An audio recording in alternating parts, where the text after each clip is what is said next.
Chapter 1152. These village chiefs were already grateful to Dionia for being able to gain their freedom. Now that they could also become the higher-ups of this new city-state, they were overjoyed and did not have any other considerations. Not only did they agree to all the suggestions from their fellow Dionia compatriots, but they also took the initiative to propose that the candidates for the Council of Generals should be from Dionia, as they were more knowledgeable and had more experience in governing a country. Of course, the people from Dionia did not refuse. 5 generals were quickly selected, and Tisius, a senator of the kingdom of Dionia, became the chief. Ionicus watched all this from the sidelines. Although he could see some clues, he did not dare to make trouble. He had witnessed Dionia's unusually strong military power, whether it was the navy or the army, and even its complete military logistics, which made him realize the horror of this kingdom from the western Mediterranean. Unexpectedly, Tisius quickly found him and made it clear that as long as he was willing to join Messenia, there would be a seat for him in the council. Ionicus thought for a while and finally agreed. Although he grew up in Elis, he did not have much influence in the council, and had never held an important position.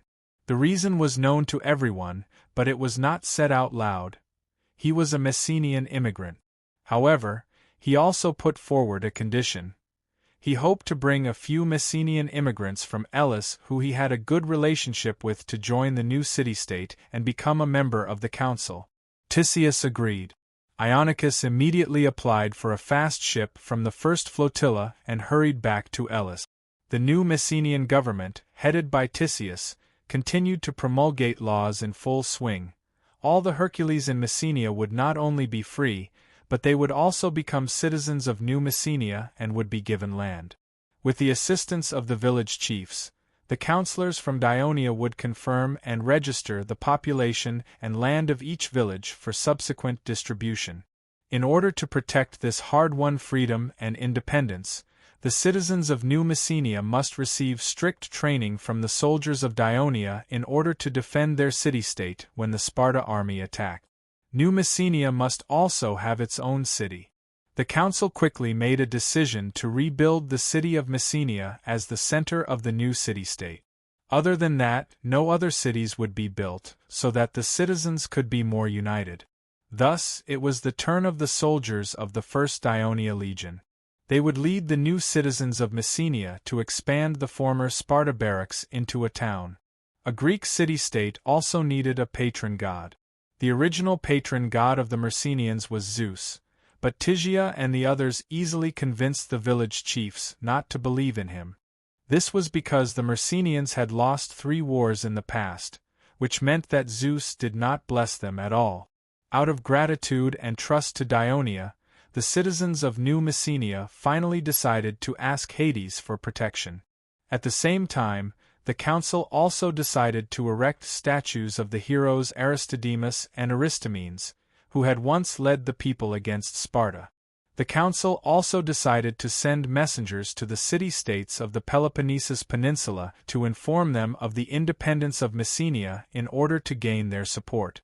Of course, Sparta was not one of them. The Messenian plains were filled with a joyous atmosphere, but the territory of Sparta across the Taygetos mountains was gloomy.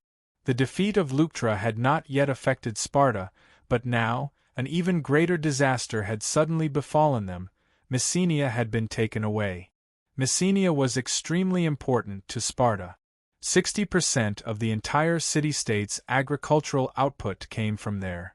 Half of Sparta's land was also there. In addition, more than half of Sparta's labor came from Messenia. Without Messenia, Sparta's strength would be reduced by at least half. However, when the news of Messenia's capture came, the vengeful Sparta did not immediately organize an army to attack Messenia as usual, because Sparta was now in a precarious situation. Previously, Sparta was determined to send troops to attack the Mandinia-led Arcadia Union, but only a small number of Peloponnesus's allies responded to the call. So, until now, the coalition army to attack the Arcadia Union had not been formed, and there was a huge shortage of military supplies. In such a terrible situation, Sparta did not have the strength to fight against the stronger Dionysian army. In the Elder Council, the censor and the elders all cursed Dionia's treachery, but there was nothing they could do about the predicament Sparta was facing. Agesilaus, who attended the meeting despite his illness, was also furious. He scolded them for being short-sighted. They knew that Dionia had been hostile to Sparta for a long time, but they still did not listen to his advice and ended the friendly agreement with Dionia prematurely. As a result, the Thebes took the opportunity to form an alliance with Dionia, causing the Devers' threat to Sparta to come true. Messenia was captured, more than a decade ago.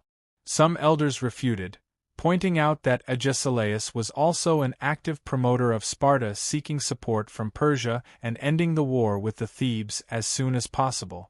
Agesilaus should understand that if Sparta did not break off relations with Dionia, they would definitely not be able to gain the trust of the king of Persia.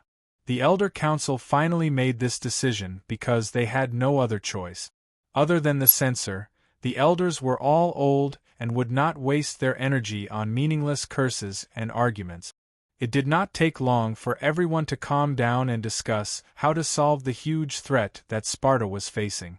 As the city-state in Greece that had the most dealings with Dionia, they more or less knew the strength of the kingdom on the Italian peninsula.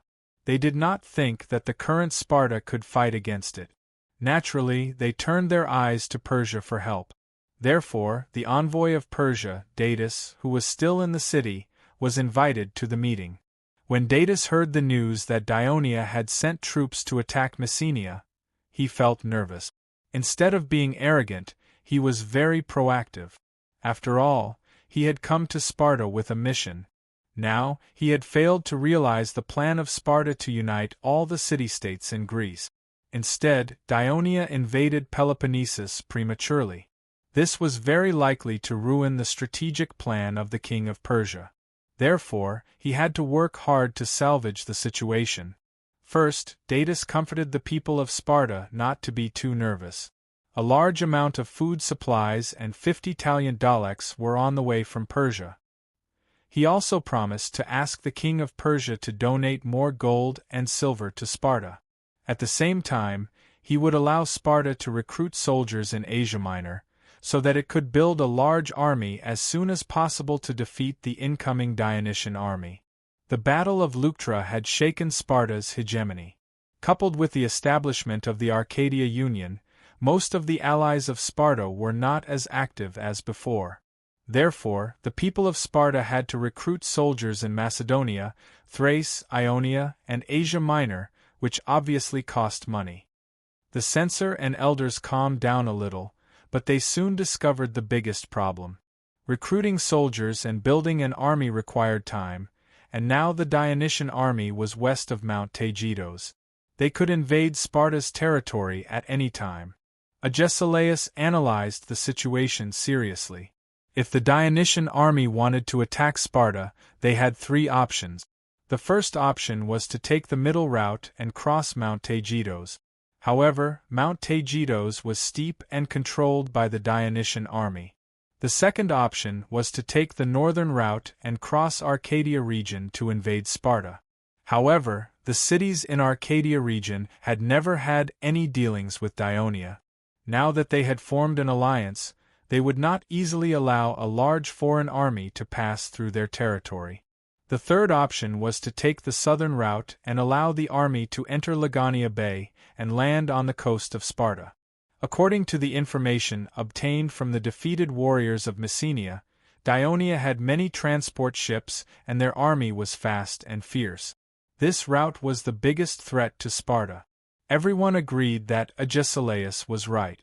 After some discussion, the Council of Elders finally made a decision to temporarily suspend the military action against the Arcadia alliance and send envoys to express their goodwill. At the same time, they urgently mobilized the territory's military, strengthened the defense of the coast, and quickly built facilities to prevent landing. They also recruited the young Pariasus and Heliosci in the territory into the army. Moreover, the Council of Elders specifically passed a resolution to deal with the Heloist soldiers. Only the Heloist soldiers who performed well in the war would be granted freedom. Agesilaus also requested Datis, the envoy of Persia, that Persia could send a fleet to help Sparta defend Lagania Bay. Datis agreed and promised to convey Sparta's request to the king of Persia. In addition, the Council of Elders also decided to send an envoy to Messenia. In addition to taking the opportunity to find out the next move of the Dionysian army, the main purpose was to delay the attack of Dionia as much as possible under the guise of a discussion, so as to buy time for Sparta to build an army. This important meeting that concerned the life and death of Sparta only ended in the afternoon. Agesilaus dragged his tired body home and immediately summoned Xenophon, who had been waiting in his mansion. He briefly told him the contents of the previous meeting. That night, Xenophon received the news that the Dionysian army had landed on the coast of Elis.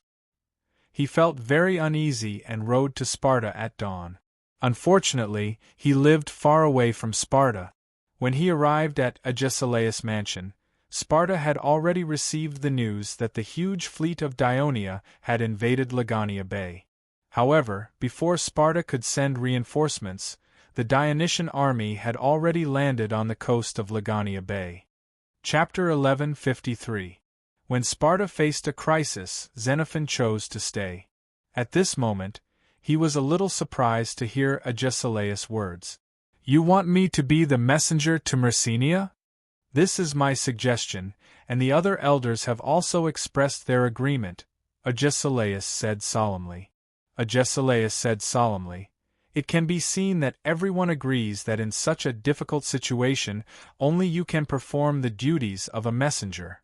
Xenophon did not feel proud of this. Instead, he looked ashamed.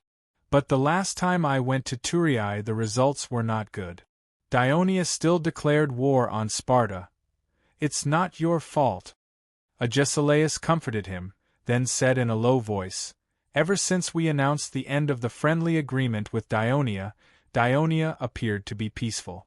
There were no abnormalities. It was only when the Thebes took the initiative to form an alliance that Dionia had the intention to send troops to Peloponnesus. Of course," Agesilaus sighed and said with a heavy heart, "if we could defeat the Thebes in Leuctra, perhaps Dionia would not have sent troops to invade Messenia. When a lion falls ill, even wild dogs will come to bully it. Moreover, Dionia is a terrifying beast. Sigh. I should have taken the initiative to ask for the right to command the army." Xenophon knew that the crushing defeat in the Battle of Leuctra had a huge impact on Sparta. Many people resented Cleombrotus for his incompetence. The Elder Council had not held a funeral for him until now, and naturally had not chosen a new king from the Eulopontides' royal family. Of course, this had to do with the urgency of the situation and the lack of time. Since it has already happened, there is no point in regretting it. We must face reality and do our best to solve the current crisis. Don't worry, I will also do my best to complete this mission. In order to comfort the depressed Agesilaus, Xenophon immediately made a promise. At the same time, he said with a serious expression, "You and I both know that the kingdom of Dionia is powerful. The last time I went to Thurii, it gave me a great shock.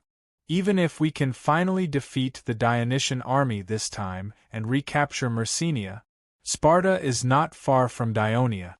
Dionia is fully capable of sending troops to invade Peloponnesus. Does Sparta want to keep fighting with Dionia? Even with Persia's support, I'm afraid Sparta will not be able to bear it." Agesilaus stroked his forehead with great effort. After a while, he said in a low voice, "For Sparta, the most important thing now is to get through the current crisis. There is no time to think about the future." Xenophon was stunned. He looked at Agesilaus, who was half lying on the wooden chair. He realized that the wrinkled face of this king who had been fighting for half his life looked especially old at this moment. There was also a hint of helplessness in his eyes. Xenophon suddenly realized that Agesilaus, whom he had always thought was wise and farsighted, also felt helpless against the invasion of the Dionysian army.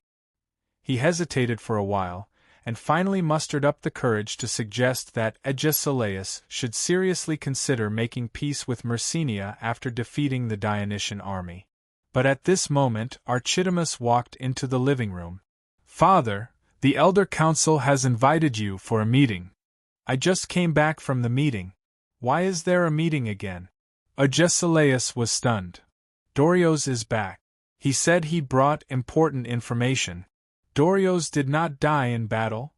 Agesilaus was surprised. According to the soldiers who had retreated, Dorio's had the intention to die in battle, so he stayed in Myrcenia alone. How was he still alive? "I heard that he was released by the Dionia." Archidamus had a look of disdain on his face.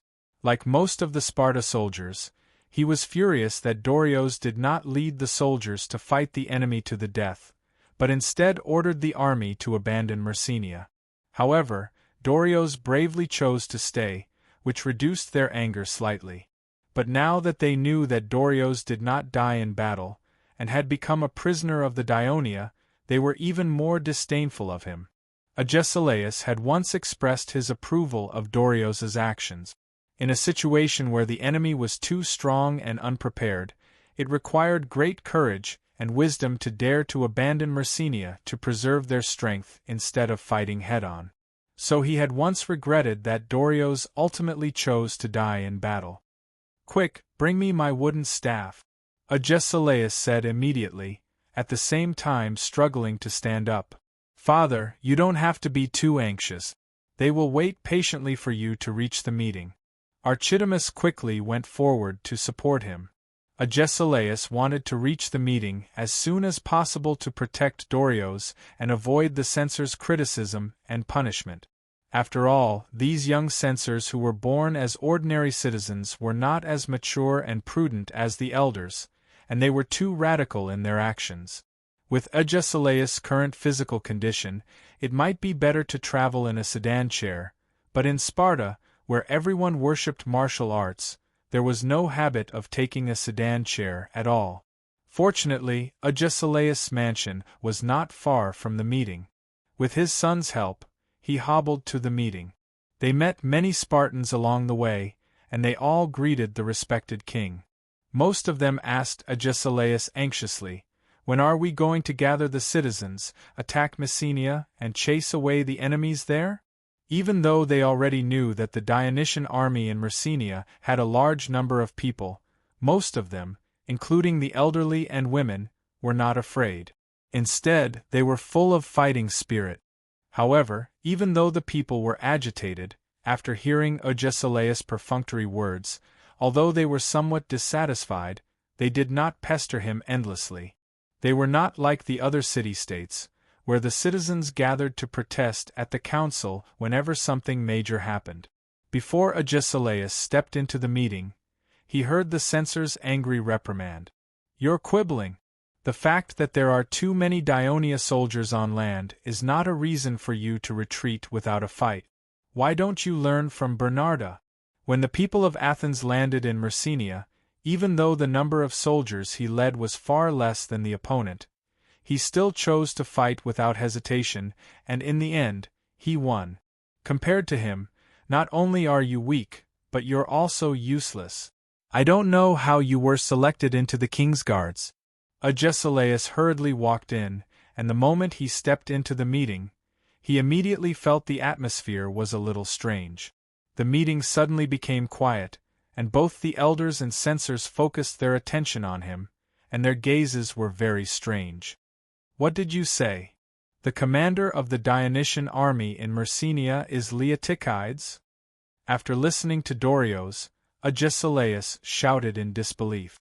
Looking at King Agesilaus, who rarely lost his composure, Dorio's said with a deep voice, "Even though the Dionia soldiers call him Prososus, he is indeed Leotychides. I've been training with him since I was young, I would never mistake him, and he admitted it himself." Prososus. Agesilaus was a little absent-minded. He now knew why everyone in the meeting had a strange expression. According to what we know, Prososus was once the commander of the 8th Legion of the Kingdom of Dionia. He once led the army in the war between Ionia and Carthage to defeat Carthage many times, and made great contributions to Ionia's victory over Carthage. Therefore, after the war, he became the commander of the First Legion, which the people of Ionia claim to be the strongest army. He also once led the army to conquer the fierce indigenous Gauls of northern Italy, so he was known by the people of Ionia as the most victorious general after the king of Devers and Alexis. I didn't expect him to be a Sparta, and the son of Arsis. The one who spoke was Praxetas, a nearly 70-year-old Sparta elder who was once the regent of the Eulopontes royal family. In the past, he had always been against Agesilaus, but the defeat of the Leuctra battle had caused many people to complain about the Eulopontes royal family. In the meeting, Praxetas was much quieter. It was rare for such a strange thing to make Agesilaus suffer, so he couldn't wait to stand up and speak. With a gloating expression, he said, "Our Eulopontes royal family is not in a good situation, and your Agedi royal family won't be any better. Since Dorios said that this Leotychides grew up in Sparta and only left at the age of 23, he should still have some feelings for our Sparta. I think we can send an emissary to persuade him to take some actions that are beneficial to us?" A censor glanced at Agesilaus and suggested, "You are still young and don't understand the situation back then." An elder said, "The citizens of Sparta will not leave their hometown unless they commit a crime and are banished from the city. Leotychides must have escaped from Sparta with extreme resentment. I even think he might have played a big role in Dionia's declaration of war against Sparta." With that, he looked at Agesilaus. "I don't think Leotychides would take the initiative to instigate Dionia to attack Sparta." Dorios looked at Agesilaus and said hesitantly, "But he did tell me personally that he came for revenge." Almost everyone in the meeting would subconsciously consider Agesilaus when discussing this topic. They knew that Leotychides' current situation was closely related to Agesilaus, but no one dared to directly point it out, including Praxetas. This had something to do with the great reputation that Agesilaus had built in Sparta over the past few decades. It also had something to do with the fact that Cleombrotus had died in battle and another king had yet to ascend the throne. The people were more reliant on the capable Agesilaus. Chapter 1154. However, Agesilaus had remained silent ever since he found out about this. Some people suggested to change the messenger and send someone close to Leotychides. Some people who understood the situation back then objected, thinking that this would only be counterproductive. Both sides argued endlessly and could not reach a consensus, so they had to temporarily turn to another topic: Dorios's retreat without a fight and his abandonment of Messenia. At this time, Agesilaus spoke up. He supported Dorios, causing Dorios to only be deprived of his right to a communal meal and become a lowly person. On the way home, Agesilaus once again saw the people greeting him, but he had a different feeling in his heart. Back home, he was alone in a room, pondered for a long time, and finally made a decision. In Messenia, the soldiers of the various Dionia legions were busy every day under the leadership of the team officers and engineers, building the city of Messenia, building simple docks, building important defense camps. The helos of this land were quickly organized by the village chiefs of the various villages and rotated to the military camps of Dionia. These Messenian citizens, led by Tisius, registered them and officially announced them as citizens of the new city-state in the name of the Holy Kingdom of Dionia and New Messenia. At the same time, they were allocated land and briefly explained the political system and laws of New Messenia to them. These helos, who had been ordered around by the Sparta since they were young, were confused, but they were very clear about one thing: they were free. They were the masters of this land. After living in darkness for so long, they suddenly saw the light. The helos were extremely grateful to the people of Dionia. At the same time, with the reminder of Tisius and the others, they did not want the happiness that they had just obtained to be snatched away by the people of Sparta, so all of them were filled with boundless energy. They actively participated in the construction of the city of Myrcenia and other facilities, and in addition to the hard work, they also participated in the military training organized by the soldiers of Dionia. At night, when they returned home, almost all of them were exhausted, but few of them complained of tiredness. The high spirits of the Helots also infected the soldiers of Dionia, so that the whole of Messenia was full of vitality. Leotychides was the only one who felt more and more depressed. Not only did he have to give a detailed explanation to the corps commanders, senior team officers, and even Sicerian, but the rumor that he was the Prince of Sparta had spread throughout the Dionysian army in the past 2 days. Whether he wandered in the camp or went out for inspection, he was faced with strange looks from the soldiers. He learned from his son that the most popular topic among the soldiers was, "Since His Excellency Prososus is the Prince of Sparta, will he lead us to fight against Sparta and destroy them?" Leotychides understood that the whole army was still in good order because of the deterrence of military law and the influence of his illustrious achievements in the past, but if this continued, it would inevitably affect his control of the army, leading to a decline in combat effectiveness. But in a short period of time, he could not show his determination to the soldiers. At this time, he was really a little helpless and regretted being too careless before, so he simply shut himself in and stayed in the big tent. "Commander, there is a small boat coming from the east, saying that it is a messenger from Sparta, asking to see you." The staff officer Mukru walked into the big tent and reported to him. A messenger from Sparta. Leotychides thought that this was a good opportunity. "Bring him here. Inform the corps commanders and the 3 corps commanders to come to the big tent for a discussion. And the military judge." As Leotychides' partner of many years, Mukru heard this and could roughly guess what he wanted to do, so he immediately replied, "Okay." Leotychides was the commander of several corps. According to the military law of Dionia, his tent had to be spacious enough for military meetings, so a staff officer, a military judge, 2 corps commanders, and 24 corps commanders stood together in the tent. There was still a passage in the middle, so it did not seem too crowded. "Report, the messenger from Sparta has arrived. Let him in." Leotychides sat upright, his face cold and solemn. The generals on both sides also straightened their bodies, but there was more or less a trace of curiosity on their serious faces. The curtain of the tent opened, and a white-haired old man walked in. Not only was his body slightly hunched, his body was very thin, and he was also walking with a limp. The generals were surprised. Sparta actually sent a disabled old man as a messenger. What is the meaning of this? Only Leotychides, who was sitting in the middle, suddenly opened his eyes wide and stared at the person who walked in. The Sparta messenger held a wooden staff in his hand, his eyes also staring straight at Leotychides, and he unconsciously staggered forward. It was not until he was stopped by the guards that he came back to his senses and said in a disappointed tone, "Dorios is not mistaken, you are indeed my nephew, Leotychides." As soon as he said this, the surrounding generals were shocked. According to the age and appearance of the messenger, some of them quickly came up with an unbelievable answer in their hearts. "You are the king of Sparta, Agesilaus?" Olivers could not help but ask aloud. There was a sudden uproar in the military tent. Most of the people present were high-ranking officers of Dionia.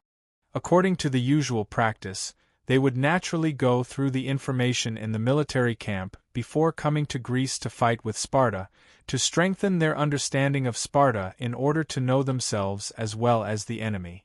The most mentioned person in the information about Sparta was Agesilaus. This Sparta king had achieved impressive results against Persia and other Greek city-states in his decades of conquest. He was famous in the eastern Mediterranean Sea. At this time, in the eyes of the people present, he was just an old man with a frail body. There was no sign of a Sparta warrior at all. It was no wonder that some Greeks who were hostile to him called him the King of Sparta, who is the least like a Sparta. However, His courage to come alone was indeed admirable. Mucius subconsciously looked at Leotychides, only to see the Dionia commander leaning forward with his right elbow on the table and his left hand on his thigh. His body was leaning forward, his face was frighteningly gloomy, and his eyes were filled with coldness. Although Agesilaus' appearance had changed a lot, Leotychides still recognized him at first glance. At that moment, a wave of anger rushed to his head. He could not help but want to rush forward and stab Agesilaus to pacify his decades of hatred. However, the cold temperament that he had developed over the years and his current identity suppressed the impulse in his heart, allowing him to maintain some calmness. He exhaled softly. He wanted to see what this cowardly man who rarely went into battle was planning to do by risking his life to come here. Agesilaus ignored the questions from the people around him. He saw that the person in front of him was gloomy and silent, and his expression gradually became sorrowful. "I know that you must have hated me for all these years, thinking that I took away your throne. When your father passed away, I really wanted to become the king of Sparta. I'm similar to you. We were discriminated against by the people since young, so we always wanted to do something to prove ourselves. You broke the tradition of the royal family and participated in Agagos training, but because of my health..." Agesilaus patted his broken leg, and his words became more honest. "I couldn't fight for glory like a normal Sparta citizen, so I wanted to become the king and command the army to win. At that time, Sparta's situation in Greece wasn't too good. I was confident that I could lead Sparta out of its predicament better than the young and energetic you, so sigh." Agesilaus let out a long sigh from the bottom of his heart, and his eyes became a little lonely. "But Sparta's situation today is worse than back then. It's obvious that I haven't done well all these years. Maybe I was wrong back then, and I shouldn't have fought with you for the throne." Leotychides glared at the sincere king of Sparta. The aggressive, confident, and arrogant image in his mind had now become old and lifeless. He loosened his fist, then clenched it again, and squeezed out a sentence in a cold tone. "You forced my mother to her death." Agesilaus did not avoid his nephew's knife-like gaze. He said calmly and painfully, "In order to become king, I did use some despicable means, but I never thought that I would force your mother to her death, and also force you to leave. All these years, whenever I think of this, I feel a little sad. Perhaps Sparta's situation today is Zeus's punishment for my sins." As Agesilaus spoke, his whole body slowly squatted down, his right hand supporting himself with the wooden staff. His healthy right leg bent while his left leg dragged behind, and he actually knelt on the ground. Everyone was shocked. The dignified king of Sparta actually knelt in front of everyone. Leotychides was also surprised, but his wooden expression effectively concealed his emotions. Agesilaus' next words were even more shocking. "If killing me can eliminate the anger in your heart, I am willing to die by your sword. I only hope that my death can make you no longer hate the Agadi family that gave birth to you and raised you. No longer hate the people of Sparta who have the blood of Hercules flowing in their veins like you. Think about the majestic mountains of Taygetos, the surging rivers of Ordas, the ancient temple of Artemis, the arduous Ago training. That beautiful land was created by the great god. We, the people of Sparta, have lived there for hundreds of years under the guidance of the gods. Even if it is destroyed one day, it should not be done by you, a pure royal of Sparta, because when you grow old and recall the past, perhaps you will feel pain and regret like me." Chapter 1155. Agesilaus. Leotychides sneered and interrupted him. "Is this how you want to stop me from leading the army to attack Sparta? Isn't it too clumsy?" As Leotychides spoke, he stood up and walked towards the king of Sparta, who was kneeling on the ground. Agesilaus looked up at his nephew, who was walking towards him with a frosty expression and thunderous footsteps. There was not a trace of panic on his face, but a hint of joy. "The Elder Council will send a special envoy to discuss the war between Dionia and Sparta. The reason I came here is because I just heard from Dorios that the famous general of Dionia, Prososus, is actually you. This is the blessing of Zeus. The war has been going on for years, and the men of our family have died in battle one after another. Now, other than me, only Archidamus is left. Sigh. The noble bloodline of the Agidai family is about to end. And you also know that your brother has not been steady and easily trusting others since he was young. Until now, he has not changed much. He does not have enough ability to lead Sparta out of its current predicament. I have carefully studied your performance in Dionia, and your talent has far surpassed mine. I hope. With a crisp sound, Leotychides pulled out the short sword from his waist and pressed it against Agesilaus' neck. You said that you are willing to use your life to make up for your sins. Leotychides looked down at him as if he was looking at a dead man and said in a cold tone, I hope you don't regret it. The sharpness of the short sword pierced his heart, and the cold light reflected dazzled his eyes. His body's heartbeat instinctively accelerated, and Agesilaus tried his best to suppress the slight fear in his heart. He straightened his neck, closed his eyes, and said in a serious tone, I was wrong back then, and I want to atone for my sins to your mother and you. After my death, I hope that you can return to Sparta. Before I came here, I have discussed with the censor and the elders. You will inherit the throne that belongs to you. I just hope that you can treat Archidamus well. He is your only silk. Agesilaus gritted his teeth and groaned. His shoulder was cut open by the dagger, and it immediately shocked the people who were watching the show from both sides. The military judge hurriedly shouted, Lord Prosoius, please stop. We can't kill the emissary. Leotychides ignored him and pressed the dagger against Agesilaus' wound. Agesilaus groaned in pain again, his entire body trembling. Stop! The military judge shouted anxiously. If you kill him, you will be violating military law. It also severely damaged the reputation of the kingdom. Hurry up and stop him. Just as the generals were about to charge forward, Leotychides quickly retracted his dagger. With a wave of his hand, a string of blood droplets fell to the ground. He looked down at Agesilaus in disdain. I thought you were really not afraid of death. Agesilaus collapsed to the ground, but he secretly heaved a sigh of relief. There's nothing to talk about with the people of Sparta. Chase him out of the camp. Leotychides walked back to his seat and said calmly. Of course, the people in the tent would not follow this order. Otherwise, if the old king of Sparta died on the way, Dionia would really become the laughing-stock of the Mediterranean countries. Therefore, Mucriger immediately ordered the guards to carry Agesilaus to the medical camp. Lord Prososus, I will report this matter truthfully to His Majesty, the military judge said solemnly. Leotychides nodded calmly, then waved his hand and said, The meeting is over. Dismissed. Even if the generals had their own thoughts after watching the show, they wisely left quietly. Only the captain of the First Legion, Adoris, said loudly, Lord Prososus, please don't be tempted by the people of Sparta. Leave us behind and run back to Sparta. In the past, Leotychides could not be bothered to respond to such a stupid topic, even if the person who spoke was special. However, when he saw the people who were about to leave the tent suddenly slowed down and looked at him, he realized that he had to make a statement.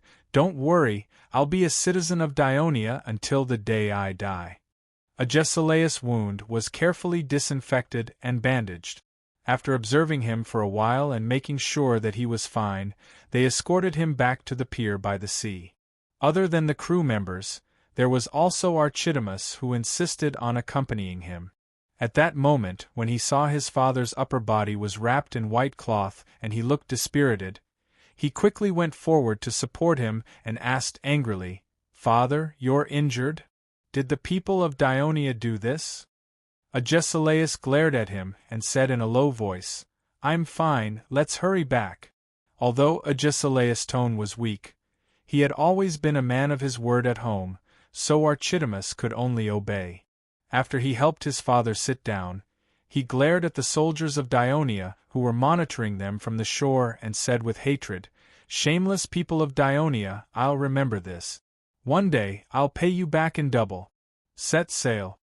After the ship left the pier, Agesilaus said, "The commander of the people of Dionia is indeed Leotychides, and I was slashed by him. So it was that bastard who did it." Archidamus gritted his teeth and said, "I've said before that he hates our family to the core, so there's no way he'll listen to your advice. This time, I've gained something from this trip." Agesilaus touched the bandage on his shoulder and recalled the previous situation. He muttered, "Leotychides didn't slash me hard. Even though I'm the envoy of Sparta, I feel that what I said had a certain effect on him. Also, when I met him, the military tent was filled with the generals of Dionia. After listening to what I said, I'm afraid they'll have some thoughts about Leotychides, but the final effect will depend on the following situation. If Leotychides can remember the past, or if he has a conflict with his subordinates, or if the king of Dionia is suspicious of him. As long as it can buy us more time, my trip today will be worth it." Archidamus looked at his father's old and haggard face and felt ashamed. Agesilaus did not notice his son's abnormality. He stared at the coast and said with a sigh, "What I hope the most is that the king of Dionia will withdraw Leotychides. After all, he knows the situation of Sparta too well. And he has indeed changed a lot now." The expressionless face appeared in Agesilaus' mind. He touched the bandage on his shoulder subconsciously again. "He has always been very calm, so I can't guess what he's thinking. No wonder he has so many victories in the past. If he's our opponent, it'll be very troublesome." "Father," Archidamus immediately said with dissatisfaction, "we'll only know who's more powerful on the battlefield. When we recruit enough soldiers, we'll let the people of Dionia know why we, Sparta, have always been the overlord of Greece." Agesilaus knew very well that his son had always looked down on Leotychides when he was young and often said the word, bastard. So there were some things that he did not say out loud. In his heart, he really wanted Leotychides to return to Sparta because the current Sparta was indeed lacking in talents and could not be compared to Thebes and Athens. If Leotychides, who was the leader of both Sparta and Dionia, could return, he might bring some good changes with his support, but Leotychides' indifferent expression from the beginning to the end made it impossible for him to estimate the probability of this wish coming true. He calmed himself down and said seriously, "I took the risk of getting injured this time and gained some benefits. Because the people of Dionia felt guilty, they did not cover my eyes after the meeting, so I was able to observe the situation in the Dionia camp. I've long heard that the medical skills of the kingdom of Dionia are very high, but they actually built a large clinic in the military camp. Not only are there many doctors, but the environment is clean and well-equipped. My wound was quickly treated by them, and they used some treatment methods that I've never seen before. Now I feel..."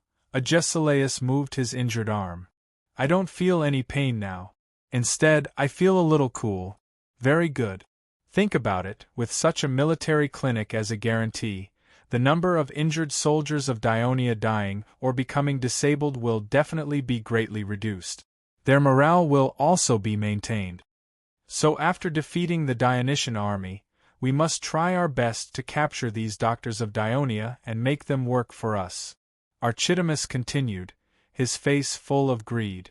As a Sparta warrior who had been fighting for many years, he certainly knew the benefits of having a group of highly skilled doctors. Agesilaus looked at him and continued, "I also saw countless soldiers of Dionia digging trenches and building earthen ramparts around their camp, and they have already built a very long earthen rampart. The people of Dionia are strengthening their defenses. Are they preparing to occupy Messenia for a long time?" Archidamus gasped. "I'm afraid this will be an obstacle for us to recapture Messenia. More importantly, it's not just the soldiers of Dionia who are building the camp. There are also many black rogues. They don't work under the threat of whips, and they seem to be getting along well with the people of Dionia, Argesilaus said with a gloomy expression. Archidamus' expression became solemn, but he also seemed to be a little suspicious. Father, you mean the black rogues of Messenia have all defected to Dionia? But it's only been a few days.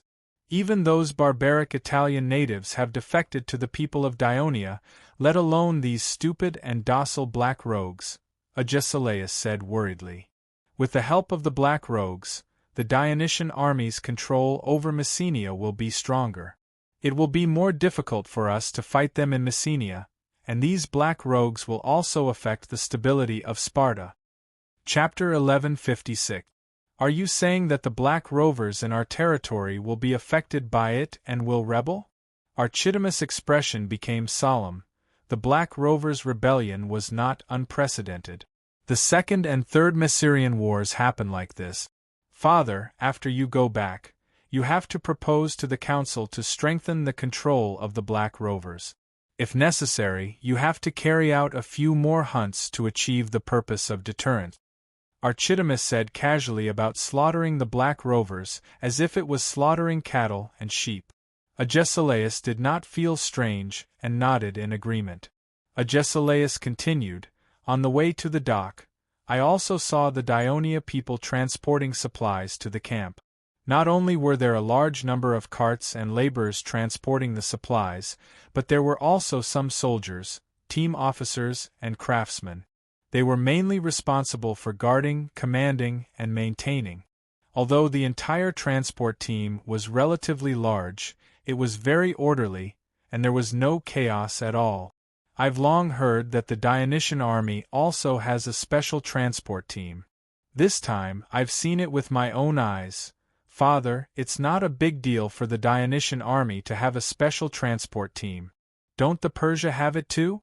They were defeated by us many times. The Greeks usually brought their own rations when they fought. During the battle, if the rations were running out, they would either plunder the local food, or the commander would open a market near the camp.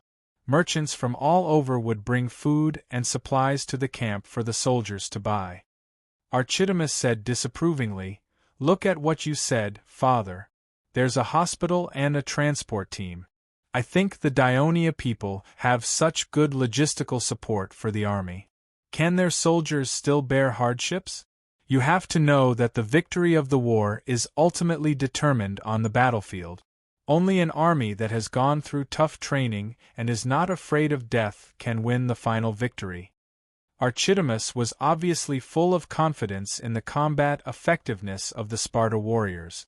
Agesilaus had to say in a deep voice, I'm saying all this to tell you that the Dionysian army is different from the other Greek city-state armies we have encountered before. We must be careful. The current Sparta can't afford another defeat, cough cough. You're right, I know.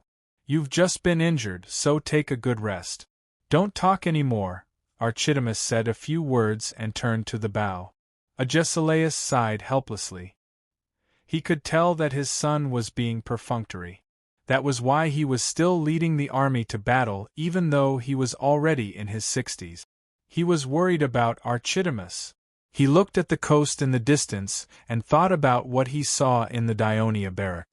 The worry on his face deepened, and the thought that if Leotychides could really return to Sparta. Mucilu returned to the camp and entered the tent. He found that Leotychides was still sitting on the main seat, motionless, as if deep in thought. He stepped forward and said softly, Commander, that the Sparta emissary has been treated by the medical camp and is now fine.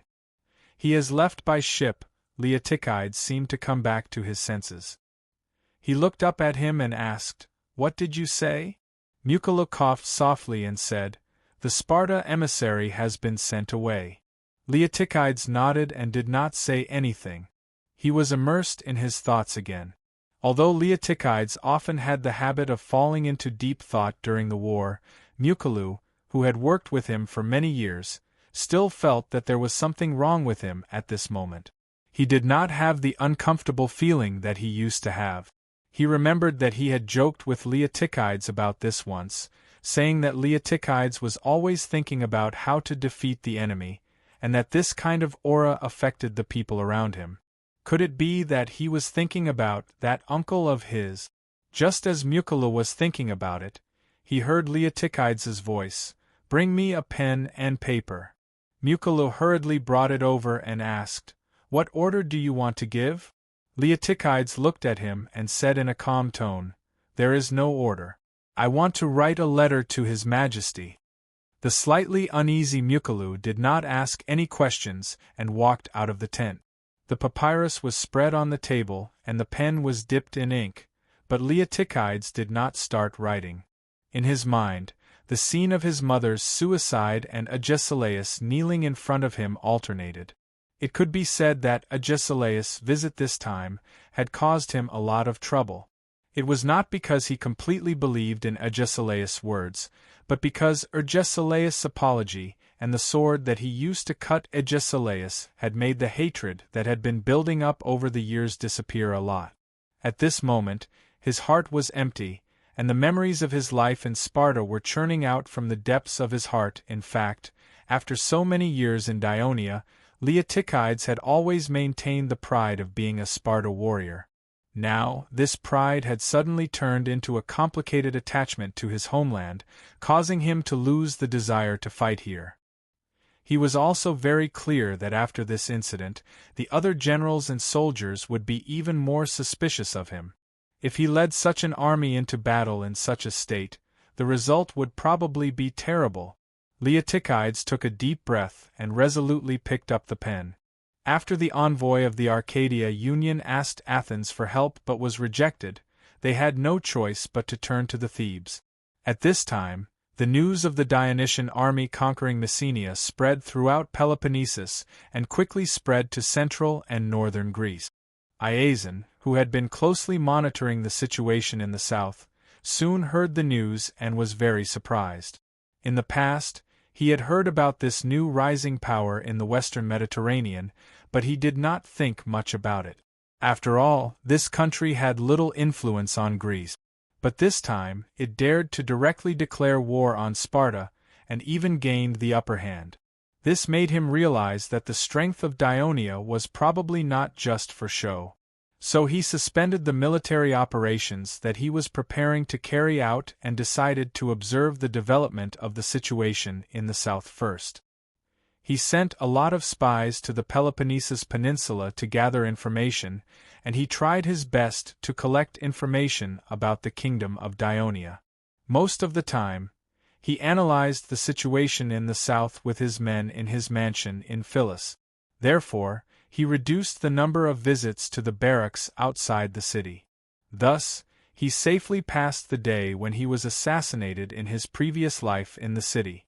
For the government of the Thebes, the request of the envoy of the Arcadia Union put them in a dilemma. Whether it was following the principle of, the enemy of my enemy is my friend, or from a strategic point of view, the establishment of the Arcadia Union was a great thing for the Thebes. It greatly weakened the power of Sparta. As long as the Thebes and the Arcadia Union could unite, they could completely suppress Sparta in Peloponnesus. However, the Thessaly in the north was preparing for war. The news that Iazon was going to lead the army to the south was spreading like wildfire.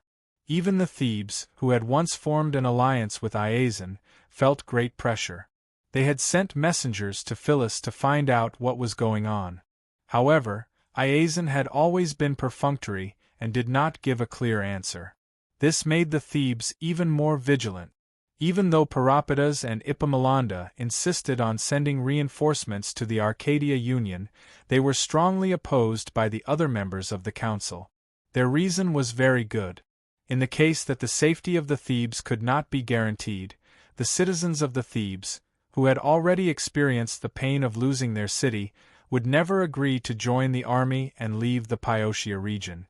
Moreover, the other city-states of Pyotia that had formed an alliance with the Thebes would also not agree to send reinforcements for the same reason. In the previous life, the Thebes also hesitated about this for a long time. It was not until Iazon was assassinated and Thessaly was in civil strife that the Thebes decided to send reinforcements to the Arcadia Union. In this life, Iazon had been safe and sound. Although the military mobilization in Thessaly had stopped, the pressure was still there. How could the Thebes dare to be careless? However, when the news of Daionia conquering Myrcenia came, the Thebes were overjoyed. They deeply felt that compared to the alliance in the north that could turn against them at any time, the newly formed kingdom in the west was undoubtedly more reliable.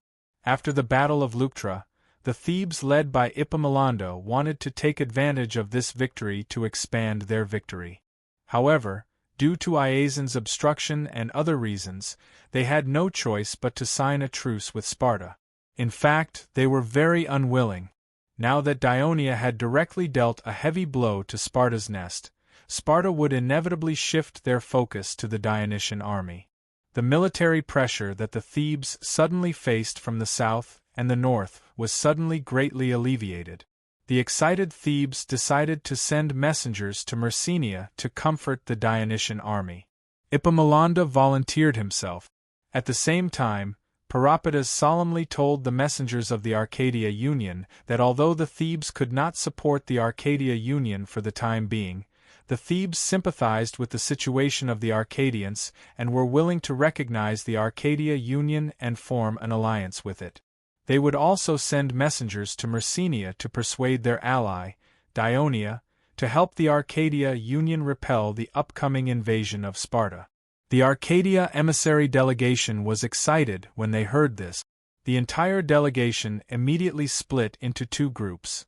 One group stayed in the Thebes to discuss the alliance, and the other group followed the Thebes emissary delegation south to Myrcenia.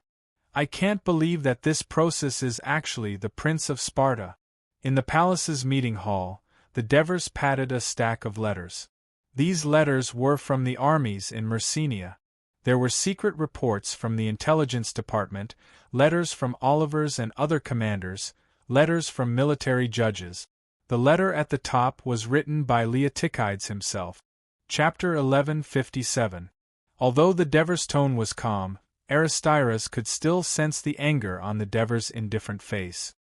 He lowered his head in fear and pleaded for forgiveness. "Your Majesty, this is a dereliction of duty on the part of the intelligence department. We did not investigate in time and caused a loss to the kingdom. Please punish us. This is indeed a dereliction of duty on your part." The Devers suddenly increased his tone and said sternly, "Although Prosus is incognito and not easy to investigate, if things were that easy, would there be a need to specially set up an intelligence department? There are many foreign citizens in Daionia, and many of them hold important positions. Once someone harbors disloyalty, it may cause great losses to the kingdom. Therefore, the intelligence department should do its best to investigate the past of these foreign citizens who hold important positions and ensure the safety of the kingdom." The Devers paused for a moment, and his tone became gentler again. "The intelligence department has made many contributions in the past. This is the first time you have made a mistake. I will punish you with half a year's salary as a warning to the intelligence department." "Thank you for your forgiveness, Your Majesty," Aristides said gratefully, feeling relieved. "When you go out, help me call Henoboris in." "Yes." Aristides walked out of the meeting hall and felt a chill on his back. Only then did he realize that Bolton's shirt was soaked in cold sweat. Seeing Henoboris walk in, the Devers' expression was much gentler than before. "Herney, send a warrant to the Ministry of Military Affairs." "Okay." Henoboris immediately sat in front of the desk and took out a pen and paper. "Tell Alexis that there is no need to change the commander for the battle against Peloponnesus for now. Prosus will still be in charge." Henoboris was stunned. He could not help but remind, "Your Majesty, Prosus is the Prince of Sparta, and now he is reuniting with his former comrade. What if he does not carry out his mission seriously, and even leads the army to rebel?" "You think so, right?" The Devers took over and laughed, his face full of confidence.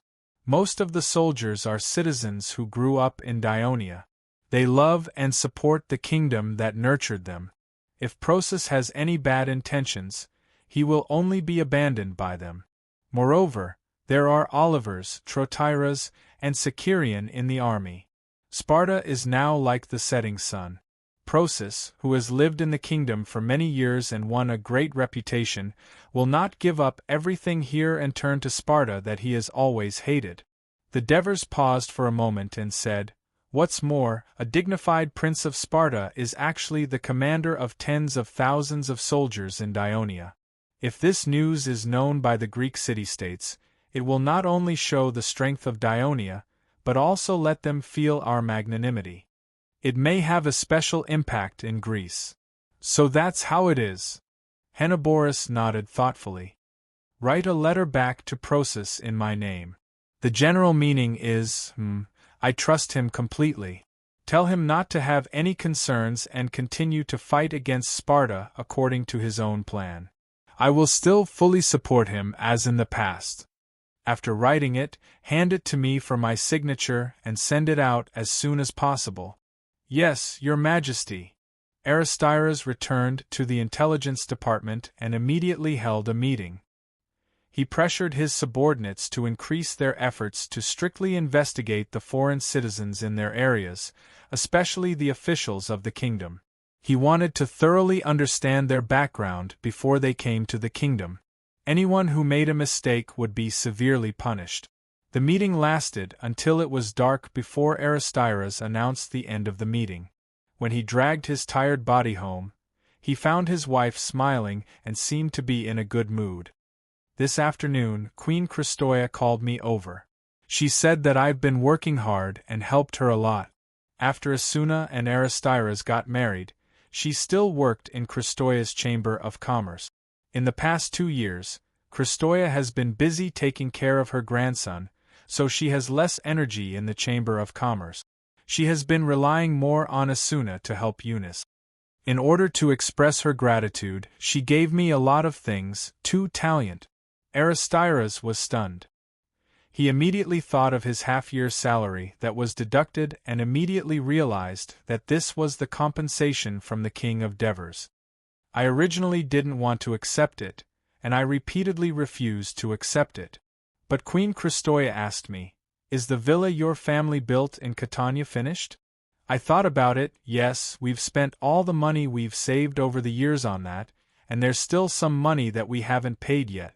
Asuna kept talking, but Aristides suddenly interrupted her and asked, "Did you tell Queen Christoia about the villa?" "I didn't." "Didn't you tell me not to tell anyone?" Asuna's answer stunned Aristides again.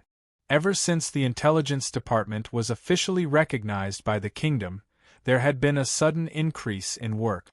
As he grew older, he began to feel a little tired, so he began to want to retire.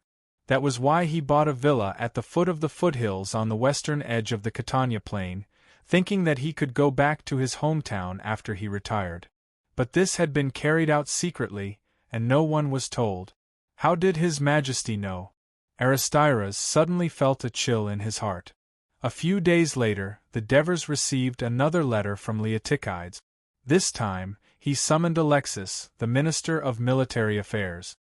"Alexis, Prosus has sent a letter requesting to resign from his position as commander and to be transferred away from the expedition to Sparta. What's your opinion on this matter?" The Devers asked in a gentle tone. Alexis stared blankly for a moment. Glancing at Diver's face, she thought, "My opinion is exactly the same as what you just said, but you already rejected it last time." Of course, he would not say that. Instead, he frowned and said in a slightly embarrassed tone, "Your Majesty, Prosus is not only the commander of the expedition to Sparta, but also the commander of the First Legion. The First Legion is also the main force of the war. Now the army is in the war zone, and the battle with the Sparta army may start at any time.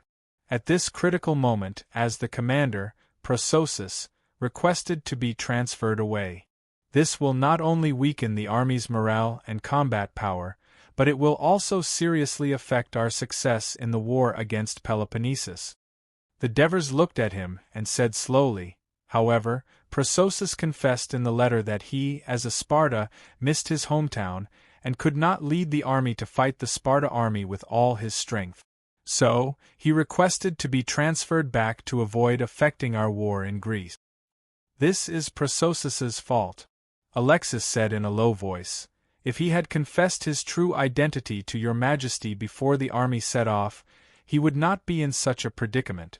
According to the military law, he should receive some punishment. Well, since Prososus no longer has the desire to fight, and forcing him to stay there will only affect the war, then he should be transferred back.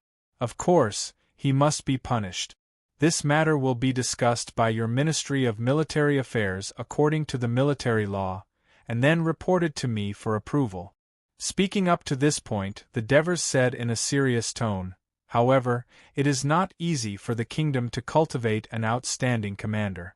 After so many years of war, only you and Prososus can truly take charge and fight for the kingdom. Your Majesty, you are the best commander in the kingdom. Alexis quickly interrupted.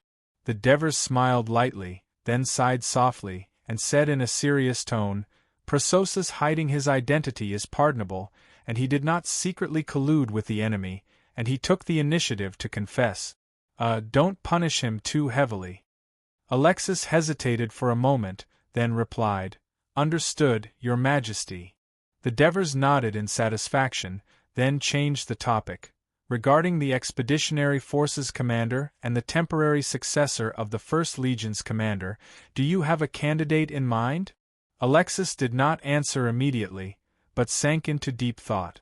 The Devers first signaled Henneborus, who was taking notes at the side, to call someone to bring some paste water. Then they waited quietly. After a while, Alexis raised her head and said, Your Majesty, the soldiers of the First Legion are more arrogant and difficult to tame than the other legions, and their 1st Battalion commander was just appointed last year, so I'm afraid that he has not fully established his prestige in the Legion. If he were to temporarily act as the Legion commander, it would be difficult to tame the soldiers, and it would be difficult to fully display the First Legion's combat strength. The First Legion is the main force of this war, so its temporary Legion commander must be chosen carefully. The Devers nodded, expressing his agreement. According to the military law of Dionia, if an abnormal situation occurred during wartime, the Legion commander could temporarily take over the position by the 1st Battalion commander. Now that the 1st Battalion commander had been ruled out, it was even more impossible for the other battalion commanders to take over.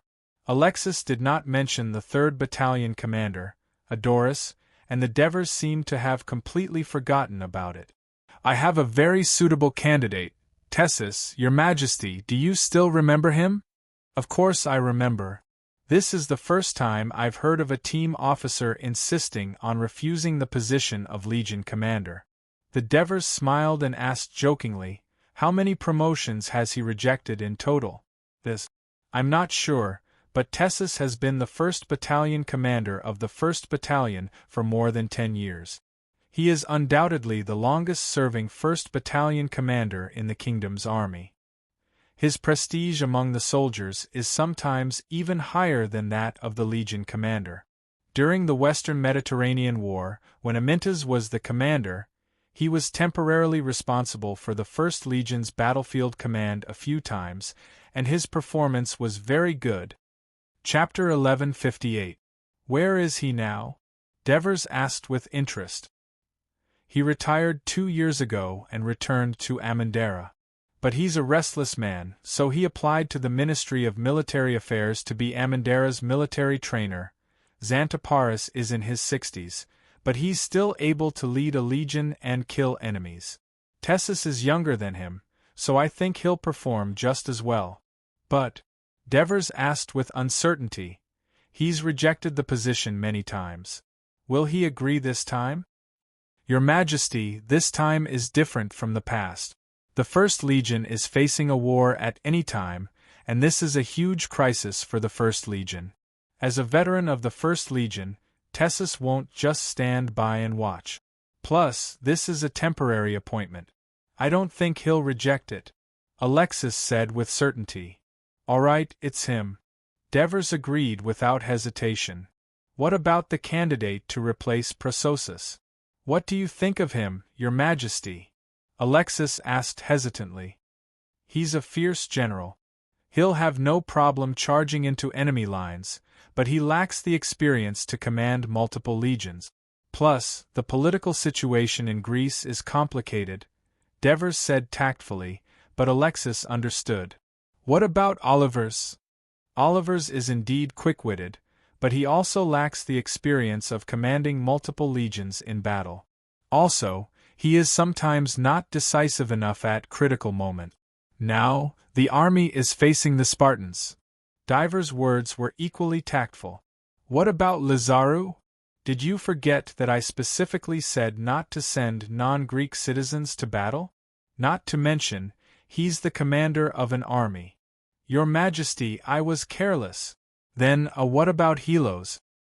Why would Helos suddenly abandon his duty as the chief executive of the Turis region and go to Peloponnesus to lead the army? Plus, he's been away from the front lines for many years. I'm afraid he's rusty at commanding battles. Not only him, but Capys is the same. Devers was a little dissatisfied with the candidates he had proposed.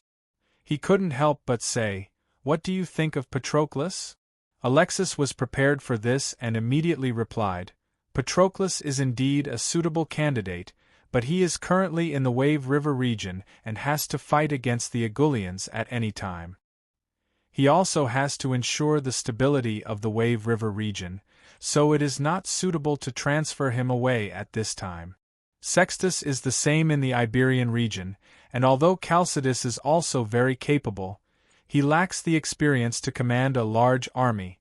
Devers looked at him and said in a more serious tone, "There are so many generals in the kingdom. Can't you find a suitable candidate?" "Your Majesty, any of the generals mentioned above are qualified to be the commander-in-chief of an army. It's just that this is our first expedition to Greece. In order to better display the strength of our kingdom to our mother country, we have higher requirements." Alexis also tried to persuade him in a tactful tone. He paused for a moment and then said happily, "Your Majesty, I've thought of a suitable candidate. He should be able to meet your requirements." "Oh, tell me." "Printos," Alexis said confidently. Although he is now the chief of staff, he was once the commander of the 14th Legion. He also commanded many legions during the Western Mediterranean War. His performance was outstanding. Your Majesty should know more about his achievements than I do. But he is now the chief of staff and has a lot of work to do. We can let Talmud or Felicius take over for the time being." Devers stroked his chin and said, "Wait for me to discuss it with Printos personally and listen to his wishes before making a decision." After watching Alexis walk out of the conference hall, Devers said softly with some emotion, "Many of the old people in the Ministry of Military Affairs are not very willing to give more opportunities to the young. It seems that even Alexis is no exception." At this time, Henipolis said, "Your Majesty, I see that Lady Alexis and Lord Printos have a very close relationship." Hearing this, Devers was silent for a moment before slowly saying, "They have been comrades for many years." "Your Majesty." Henipolis looked at Devers and mustered up the courage to say softly, "I also have a suitable candidate that I would like to recommend to you." "You also have a candidate?" Devers became interested and said with a smile, "Tell me about it." "I think Prince Clotocatax is suitable to be the commander of the expeditionary army." The candidate that Henipolis mentioned was beyond Devers' expectations. He looked at Henipolis and thought to himself, "My son hasn't returned to Thurii for long and hasn't had much contact with Henipolis. Is this just Henipolis' own idea?" Devers asked tentatively. "Clotho rarely goes into battle and has no experience in commanding an army. How can he be the commander? This is a war of life and death, not a game. Prince Clotho doesn't have any experience. Printos can assist him." "Your Majesty, didn't you say before that you transferred Prince Clotho back from Rome to give him a greater responsibility?" Prince Clotho is your heir and the future king of Dionia. Although he can't be as victorious as you on the battlefield, he should at least have a certain amount of influence on the army. Otherwise, in the future, when facing military generals like Alexis and Amyntas who have decided the life and death of millions of people, will he be able to calmly refute their suggestions and put forward his own opinion? Henopolis said earnestly. Devers looked at him for a long time and sighed gently. In the entire kingdom, only you can think for me like this. At dusk, the Devers returned to the mansion on the hill. Dinner was the liveliest time for the Devers royal family. The large round table was full of people. King Devers and his 2 wives, Clotho Catax and his 2 children, Mr. and Mrs. Abalx and their 1 child, Eunice and his wife. Eunice married the famous sculptor Erex of Tarentum last year. Bryance, of Rhea, Cynthia and her 2 children, and Adoris's wife, Edu and her child.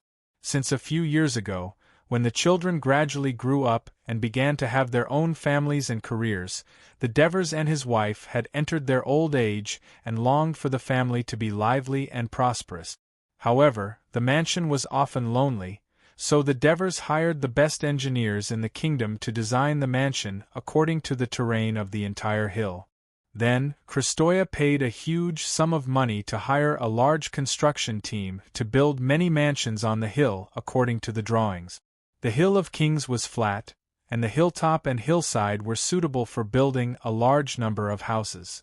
However, because of the Devers' noble status, there was only 1 mansion on the entire hill. Because of the sufficient funds, a few more mansions were built on the hill in just half a year. Then, the Devers forcibly ordered Abalx and Antibris to move to the new mansion. Eunice also did the same after he got married. Although Antibris resisted, he had no choice but to give in the end. The Devers also requested that the whole family eat together as much as possible at night. Sometimes, Christoia would also invite Cynthia and Adoris' families over for dinner. Since Clotho Catax and his family had just returned, Cynthia and Adoris's wife often came over for the gatherings. The game is almost over. Our team is still 1 point behind, but we still have 1 last attack. We're only 3 meters away from the end line. 3 meters isn't that far, right?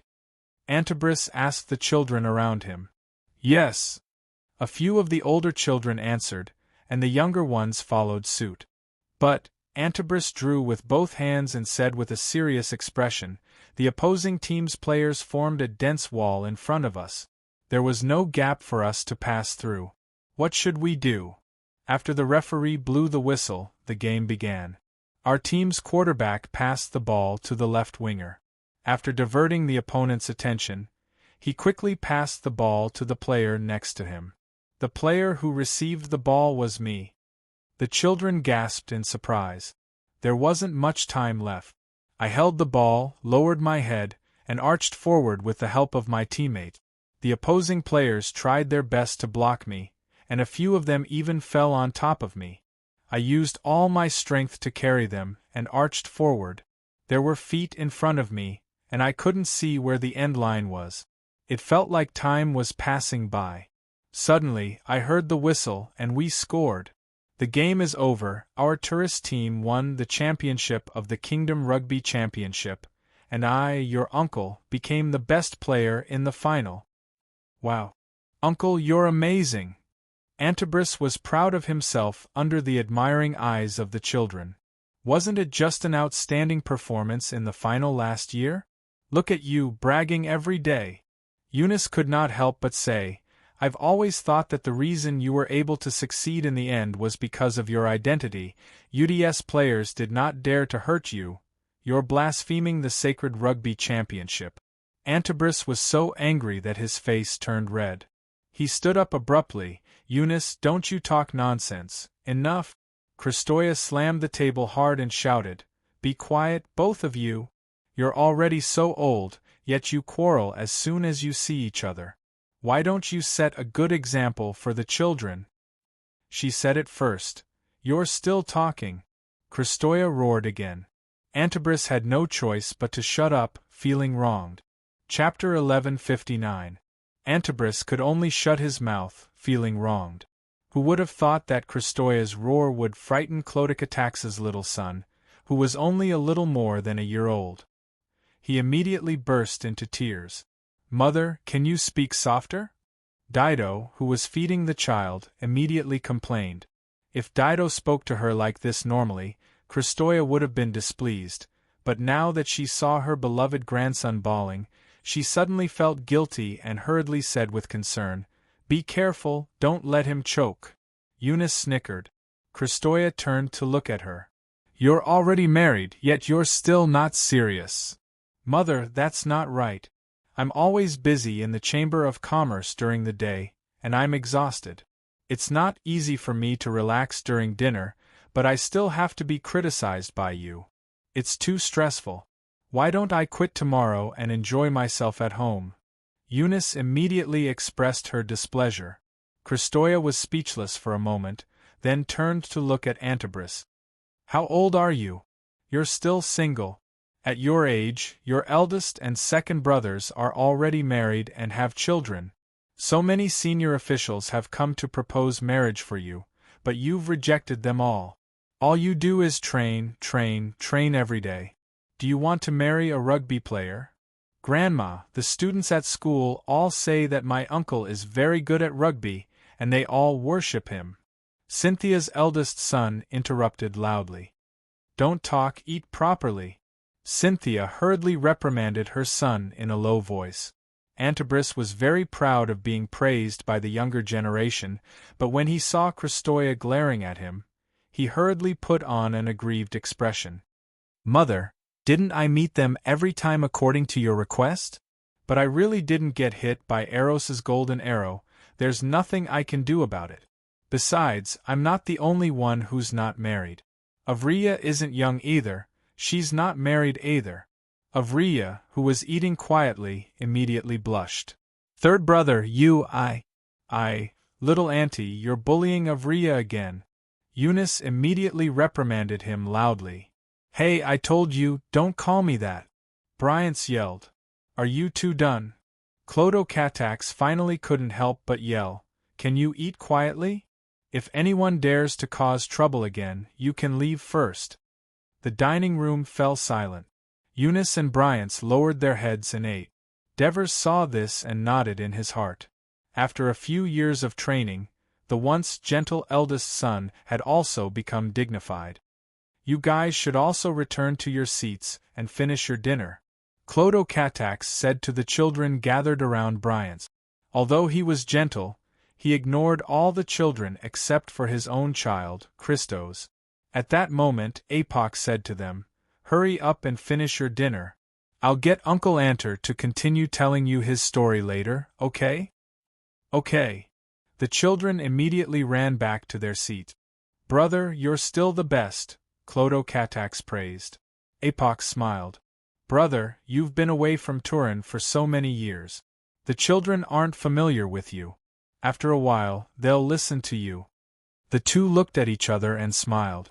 After dinner, when the moon was just beginning to shine and the stars were shining, Christos asked the servants to light candles in the courtyard. She chatted with Agnes, Cynthia, Eunice, Avria, Neria, Apox's wife, and Melina in the garden pavilion. The children surrounded Bryance and listened to his lively stories. The whole courtyard was filled with laughter, a harmonious and lively scene.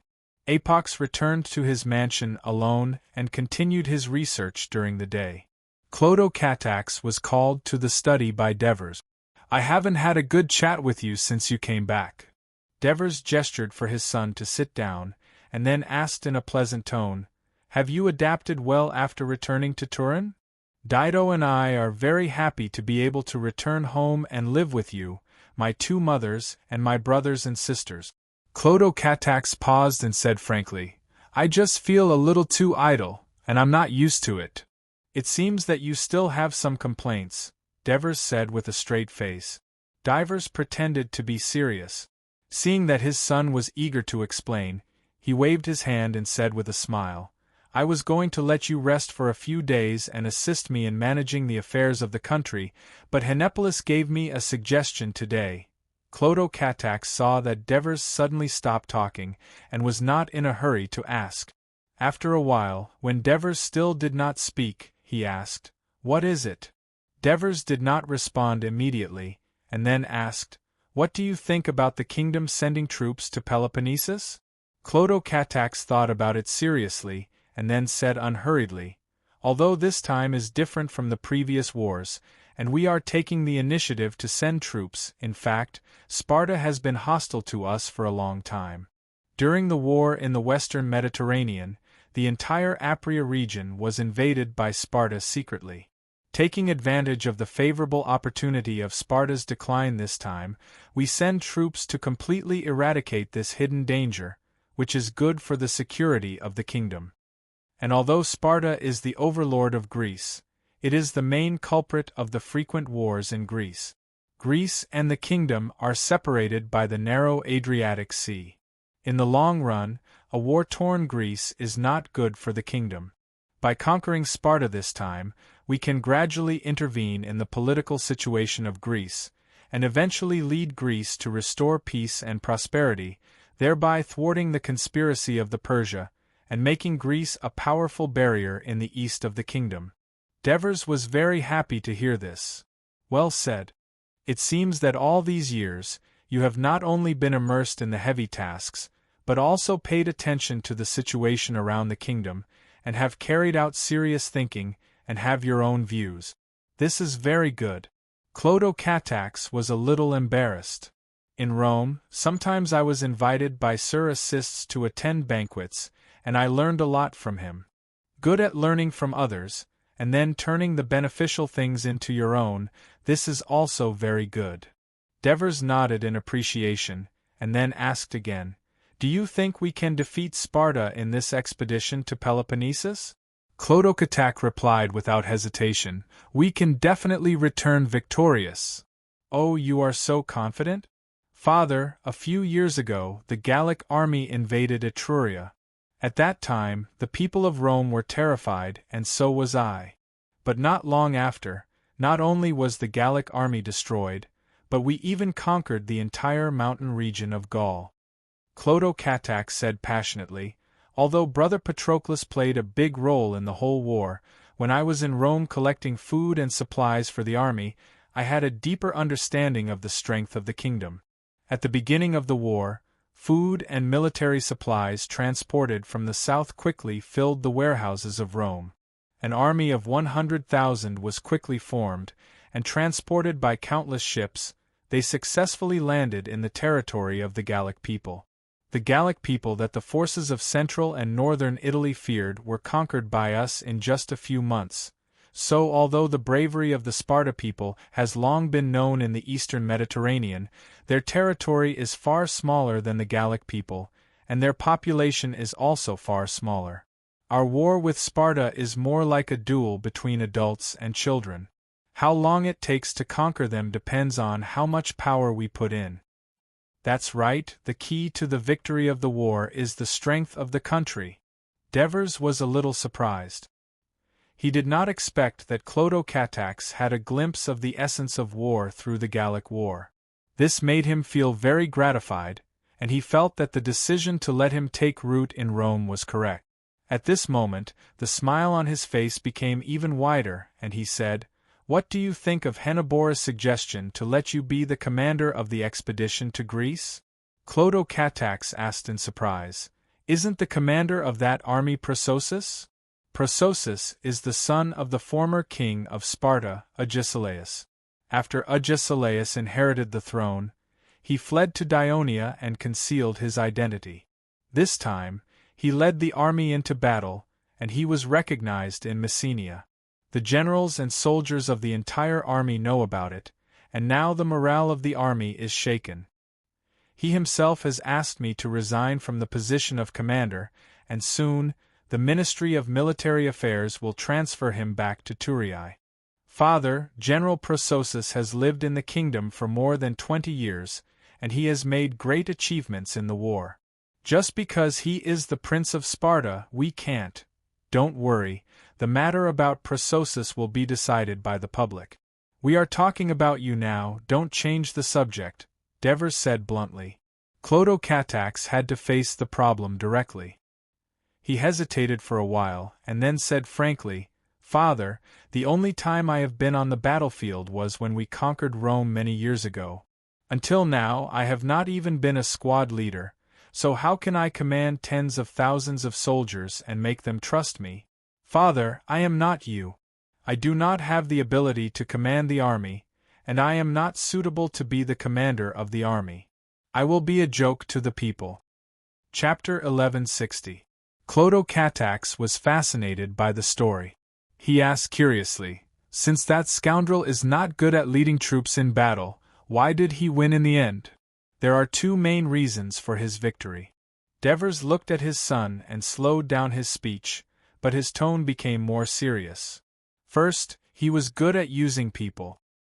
He let excellent people who were good at handling administrative affairs to govern the territory he conquered, and provided sufficient logistical support and soldiers. He let talents who were good at commanding battles serve as generals to lead the army in battle, and let talents who were good at strategizing advise him. Those who relied on him were able to make use of their respective talent. Second, he was good at absorbing the correct opinions of his men, and was good at correcting mistakes.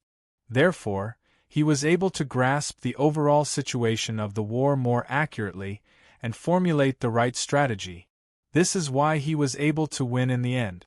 After listening to this, Clodo Catax fell into deep thought. Devers said softly and earnestly, as a king, you don't need to master the ability to command troops, but you need to master the ability to command generals, give them tasks that suit their talents, and let them fight for you. Your main focus should be on analyzing and grasping the overall trend of the war. For this reason, I will appoint Printos as your staff officer, and Koreas as your military diplomat, to provide you with advice at any time. Dionia was founded on military force, and its citizens were proud of their military exploits. If you are a blank in military affairs, you will lack prestige among the people in the future. Moreover, the Ministry of Military Affairs is the most important department in the kingdom. It is only under the jurisdiction of the king. If you want those generals with outstanding military exploits to completely obey you, you must also do something in military affairs. When you just came of age, you worked in the staff office for a period of time, so you should have some understanding of the situation of the kingdom's military affairs. You have also been in Rome to prepare military supplies for the army that went to Gaul. If you add this to the battle, you will have a comprehensive understanding of the entire military operation of the kingdom. In the future, no one will be able to fool you in this regard. Devers' patient guidance moved Clodo Catax. He said in a low voice, Father, I am willing to go to Messenia. Good. Good. Devers nodded in satisfaction. But, Clodo Catax hesitated for a moment before speaking with a serious expression, the citizens of the kingdom can't focus on farming or business. They spend most of their time on military training and only think about fighting and earning merit. If this goes on, I'm afraid it won't be good for the stability of the kingdom. Devers stopped smiling and looked at him seriously. I'm glad that you can see this. The reason why Dionia rewards wars is because we have been surrounded by powerful enemies since the beginning of the kingdom's establishment. We have no choice but to do so in order to survive. It's impossible to carry on like this for a long time, but we have to defeat the powerful enemies that threaten us and ensure the safety of the kingdom. Clodo Catax breathed a sigh of relief. He was worried that his father wouldn't listen to his suggestion. Devers sighed softly, then said to him with a serious expression, But you have to understand that the system of rewarding wars has been implemented for so many years. It's deeply ingrained in the people. It can't be changed all at once. We have to work hard for several generations to change it bit by bit. Also, you have to understand that even if we defeat all the powerful enemies in the Mediterranean Sea, we can't completely put down our weapons and shield. That will cause the people of the kingdom to gradually indulge in comfort, become cowardly, and fear war. In the end, they will be destroyed by a new rising force like Carthage. Therefore, how to balance the two is a headache for me, for you, and for our future generations, but it's also a very important problem. Late at night, Clodo Catax returned to the mansion on the mountainside. After taking a bath, he walked into the bedroom. Dido was sitting on the edge of the bed, holding the child and softly humming Gyao. When she saw her husband come in, Dido asked the female servant standing next to her to carefully carry the sleeping child to the outer room to sleep. She then asked in a low voice, "You're back. What did father call you to talk about?" Clodo Catax didn't answer immediately. He looked around and asked in a low voice, "Why don't I see Chris?" "Your mother left him on the mountain again," Dido said coldly. Hearing the anger in his wife's voice, Clodo Catax quickly comforted her. "Mother loves Chris. She'll definitely take good care of him. Anyway, they're close, so don't worry." "How could I dare to worry? Your mother is the princess who is deeply respected by the people of Dionia. Even father has to listen to her."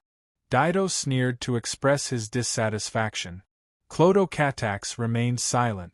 He was already used to it. He knew that it was best not to speak at this time.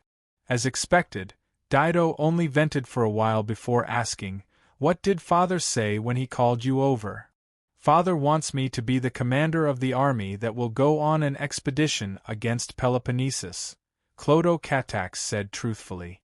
If it was an ordinary woman, the first thing that would come to her mind would be the safety of her husband. However, Dido's thoughts were different.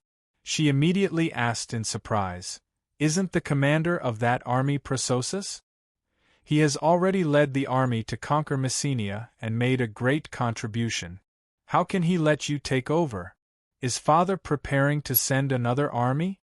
"General Prososus is the Prince of Sparta." Clodo Catax briefly explained the situation. "I see." Dido's pretty face lit up with joy. "Now I can rest assured. You've been back for so many days, and I was a little worried about you. Now it seems that father is prepared. This is my first time leading an army. Why aren't you worried about my safety?" "What if?" Clodo Catax said half jokingly and half seriously. "Since father dared to let you go, he must have made thorough preparations. How could you be in danger?" Dido bowed slightly, revealing her snow-white chest under her pajamas. She smiled brightly, and the bedroom was lit up. "Your Highness, I wish you victory in advance and become the hero of the kingdom." Clodo Catax gulped. "Then do you want to give me some rewards in advance?" As he said this, he pressed his wife down on the bed. Early in the morning, Mount Amandara was shrouded in mist, and the houses on the mountain were indistinct. In the open space in front of the Temple of Zeus at the top of the mountain, many years ago, some people proposed to rebuild the Temple of Zeus into the Temple of Hades, the guardian of the kingdom, but this was opposed by the old people. They believed that it was because of the protection of the Temple of Zeus that many Amendarans survived the Lucanian invasion. Due to their persistence, the Temple of Zeus was now the only Temple of Zeus in Greece, and people from other towns often came to worship it. Hundreds of young men in military uniform stood in a neat line. At the front of the line stood an old man with white hair and beard. Although he looked old, his figure was more vigorous. He was Tessus. At this moment, he said with a dignified expression, "Arsenes, is everyone here?" "Yes." "Not yet.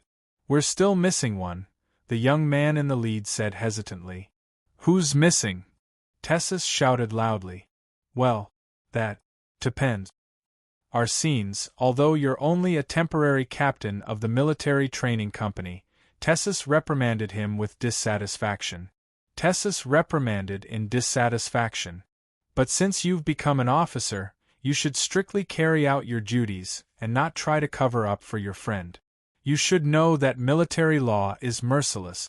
The reason why the Dionysia army is invincible is because of our strict discipline. Do you understand?" "Yes, sir," the young men replied in unison. "Line up immediately and march 50 laps around the square.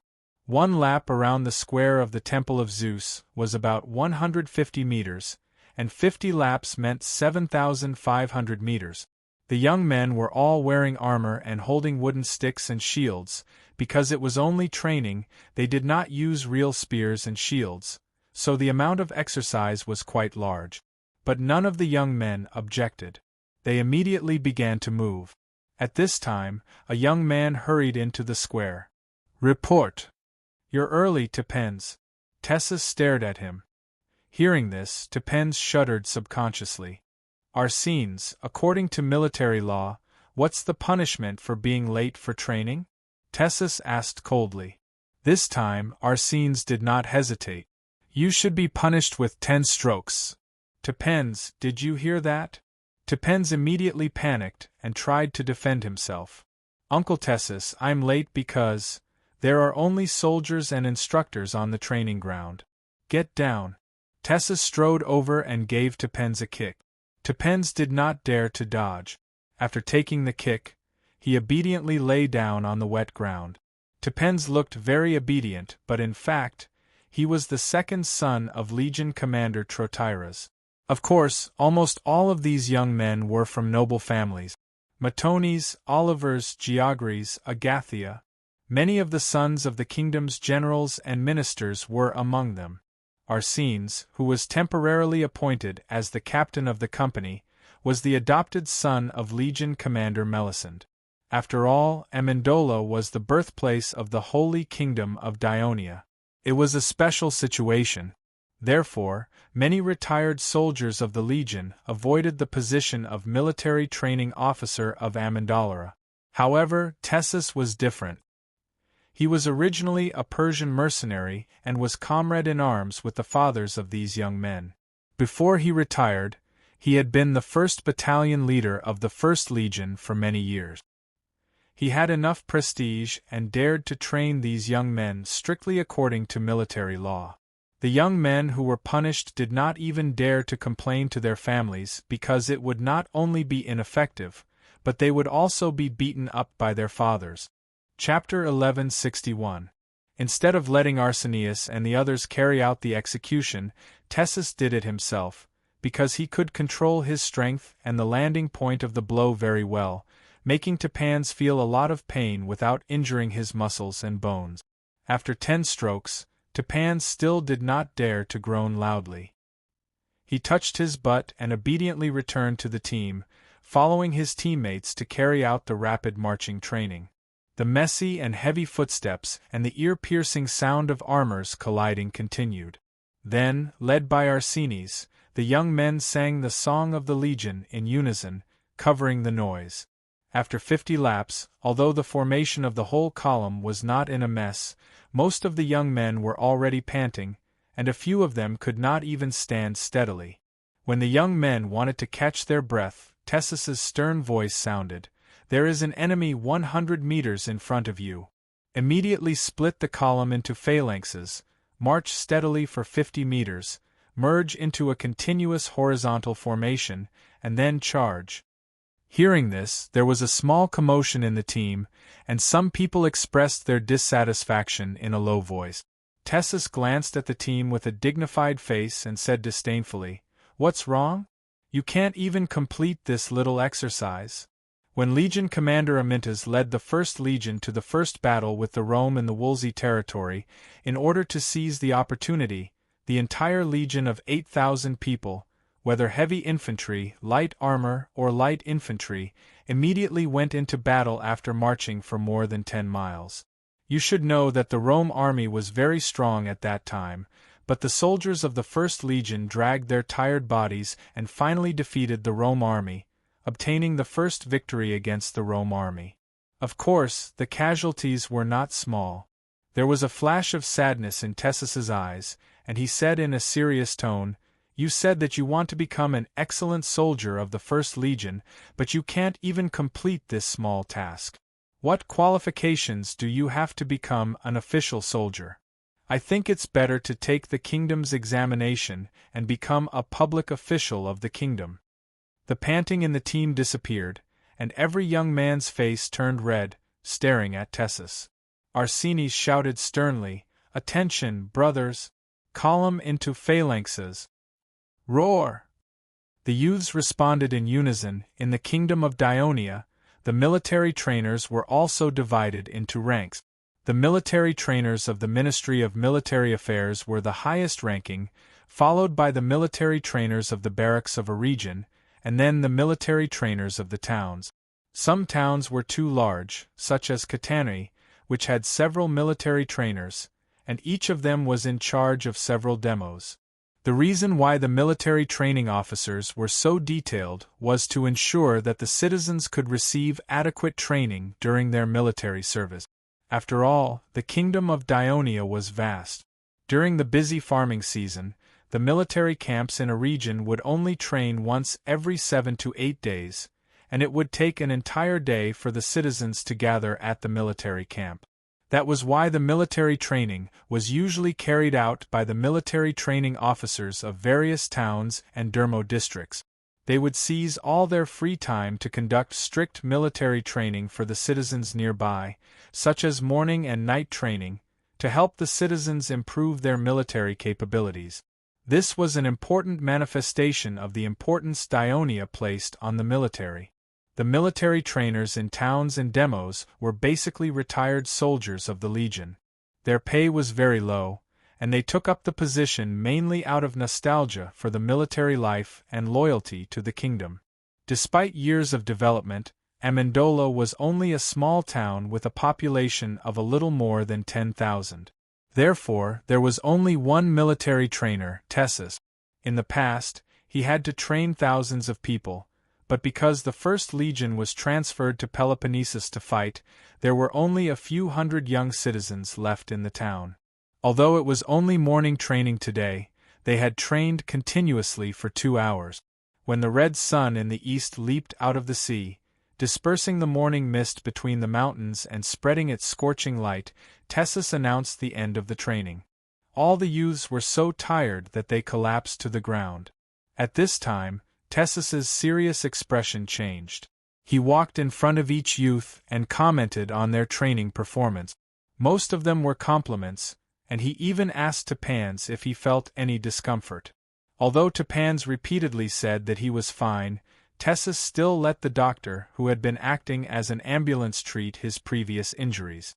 Only after all the youths had safely left did Tessus get on his pretty horse and leisurely go down the mountain.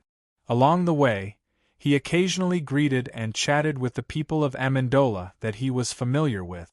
When he returned home, it was almost noon. Then, he heard the servant tell him that there was an important guest waiting in the living room. "Lady Alexis, what brings you here?" Tessus walked into the living room and saw the military minister. He was a little surprised. Alexis didn't answer him directly. Instead, she looked at him carefully and said with relief, "Looks like you've been training even after your retirement." Tessus sat on the wooden chair and didn't care about Alexis's presence. He took off his breastplate and helmet, and the servant immediately came to carry them away. Tessus moved his sore body and said, "I can't help it. I'm a military training officer. If I want those brats to listen to me, sometimes I have to set an example.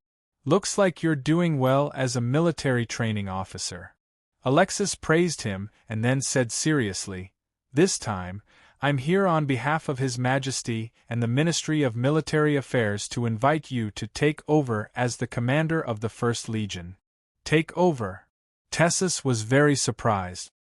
"Isn't the First Legion commander Prososus?" Although, after Leotychides became the commander of the First Legion, Tessus retired after serving under him for a few years, he felt that this relatively young commander was still very capable. Alexis sighed and briefly explained the matter of Prososus being the Prince of Sparta. Then she said sincerely, "I know that you've always refused to be a commander, but the situation now is special. The First Legion is on the battlefield, but it lacks a commanding officer. A battle could break out at any time, causing too many casualties. If I appoint someone else to be the commander of the First Legion, I'm worried that they won't have time to familiarize themselves with the Legion, build up their prestige, and convince the soldiers. They won't be able to fully utilize the strength of the First Legion. I've thought about it, and only you are the most suitable. Are you willing to take over the position and help the First Legion overcome this difficult time? All right, I'm willing to accept this appointment. Tessus didn't hesitate, but he emphasized, but this is only a temporary appointment. When the war is over, I'll still have to retire and go home. No problem. Alexis nodded and agreed. When do we leave? We'll have to wait for a few days because the Ministry of Military Affairs is preparing to send the 7th Legion and the 1st Cavalry Legion to Messenia. Is there a need to send so many soldiers to deal with Sparta? Tessus was confused. This is His Majesty's decision, Alexis simply replied. Right, Prososus resigned as the commander of the 1st Legion and also resigned as the commander. Then who will be taking over as the commander of the expeditionary force? Tessus suddenly remembered to ask this question. Alexis hesitated for a moment, then said, Clodocatax. Who? Tessus was stunned for a moment, then immediately realized who she was talking about. His eyes immediately widened. How can he be the commander? Even if he is His Majesty's eldest son, he has never had the experience of commanding an army in battle. Chief of Staff, Printos will be the temporary Chief of Staff for this army, mainly in charge of military affairs. Alexis interrupted him and said simply. Actually, with regards to this appointment given by the King of Devers, the other officers in the Ministry of Military Affairs didn't really agree with it. However, the army was under the direct control of the King of Devers, so under his insistence, Alexis could only obey. Although Sir Printos will be helping, it is still a bit rash to let Prince Clodocatax be the commander. Tessus was still muttering. This is an order from His Majesty himself. Alexis emphasized again. Tessus didn't say anything else. As an old general, this time when you go to Peloponnesus, you must properly help Prince Clodocatax. This is also for the 1st Legion. Alexis reminded again. How about this, you go to Turin tomorrow and meet with His Royal Highness, and help him deal with the military affairs of the expedition. All right, I'll listen to you, Tessus reluctantly agreed. The next day, when Tessus arrived at the Turin military camp, he was welcomed by Clodocatax with great respect. This was out of Tessus's expectations, and it made him have a good impression on him. And in the process of dealing with military affairs, not only did Clodocatax actively listen to the opinions of Printos and Tessus, but he also showed his familiarity with military affairs, and began to change Tessus's misunderstanding of his lack of military experience. A few days later, the 7th Legion went north and stationed at the Turin military camp. A few days later, the 2nd Fleet arrived at the port of Turin from Lilybe. Under the warm send-off of the Devers and ministers, Clodocatax led the 7th Legion, the 1st Cavalry Legion, and some other troops, a total of more than 10,000 people, boarded the warships, and set off for Peloponnesus Peninsula. In January of 370 BC, the 24th year of the Kingdom of Dionia, the fleet arrived at the coast of Messenia. At the simple dock, Clodocatax, who disembarked, was warmly welcomed by the senior generals of the expeditionary army and the Messenian councillors led by Tisius. Chapter 1162. Clodocatax, who was entrusted with the task by the Devers, obviously did not have such thoughts. He first walked in front of Leotychides and solemnly saluted him, then said sincerely, General Prosos, thank you for your meritorious service for the kingdom. As for your voluntary resignation as the commander, Father expresses his understanding and hopes that you will not be too bothered by it. He also asked me to bring you a letter written by him. After saying that, he took out the letter from his pocket with a slightly exaggerated gesture and slowly handed it to Leotychides. This scene was seen and heard by the people around, especially the generals of the army. They immediately understood one thing: even though Prosos was the prince of Sparta had been proven, he still did not lose the trust of the king of Devers. Since Agesilaus' visit, under the connivance of some people, some news had spread among the army, causing the morale of the army to be somewhat unstable. Even if Leotychides tried his best to rectify the situation, the effect was not too good, because there was a rumor that Prosos would be removed from his position as the commander and returned to his country to be investigated and punished. Now it seemed that the rumor was only half right. General Prosos was still highly regarded by His Majesty. At least this could make the soldiers of the First Legion feel at ease. Leotychides' stiff face had a slight change of expression. He took the letter and said, "Thank you for your trust, Your Majesty. I hope that everything will go smoothly in the upcoming battle, Your Highness. General has made outstanding contributions and is familiar with the situation of Peloponnesus. I still have many things to ask General," Clotocatax said sincerely. "Sure." Leotychides nodded without hesitation. Clotocatax turned to the commander of Legio IV and said with the same sincerity, "Uncle Olivers, this is my first time as a commander. I hope to receive your help." After Agesilaus' visit, Olivers saw a glimmer of hope that he would take over as the commander, but when the envoy from the Ministry of Military Affairs arrived at Messenia before the fleet and announced the new appointment to everyone, this commander, who was a friend of the Devers, immediately understood His Majesty's intention and quickly adjusted his mentality. At this moment, he said with a smile, "Your Highness Clotho, please rest assured, I will do my best to assist you." "Thank you, Uncle Olivers." After Clotocatax expressed his gratitude, he turned to the Legio VI commander and said, "Commander Trotyras, it's a pleasure to fight alongside you." Before Clotocatax could finish, Trotyras quickly saluted and said loudly, "Your Highness, please rest assured, I will strictly abide by military law and execute your orders." Although Trotyras was also one of the soldiers of Menon's mercenary army, he was not in the company that the Devers belonged to, so he did not build a deep friendship with the Devers like Helos, Matones, and Olivers during their time in Persia. However, he was very content. He felt that compared to his comrades who died in battle, were disabled, and retired, being able to have his current position was already the greatest blessing that Hades had given him. Even when Geogres retired and the Ministry of Military Affairs wanted to promote him to the commander of the Fifth Legion, he expressed his refusal and stayed in Siriton. Now, he did not think too much about the position of commander.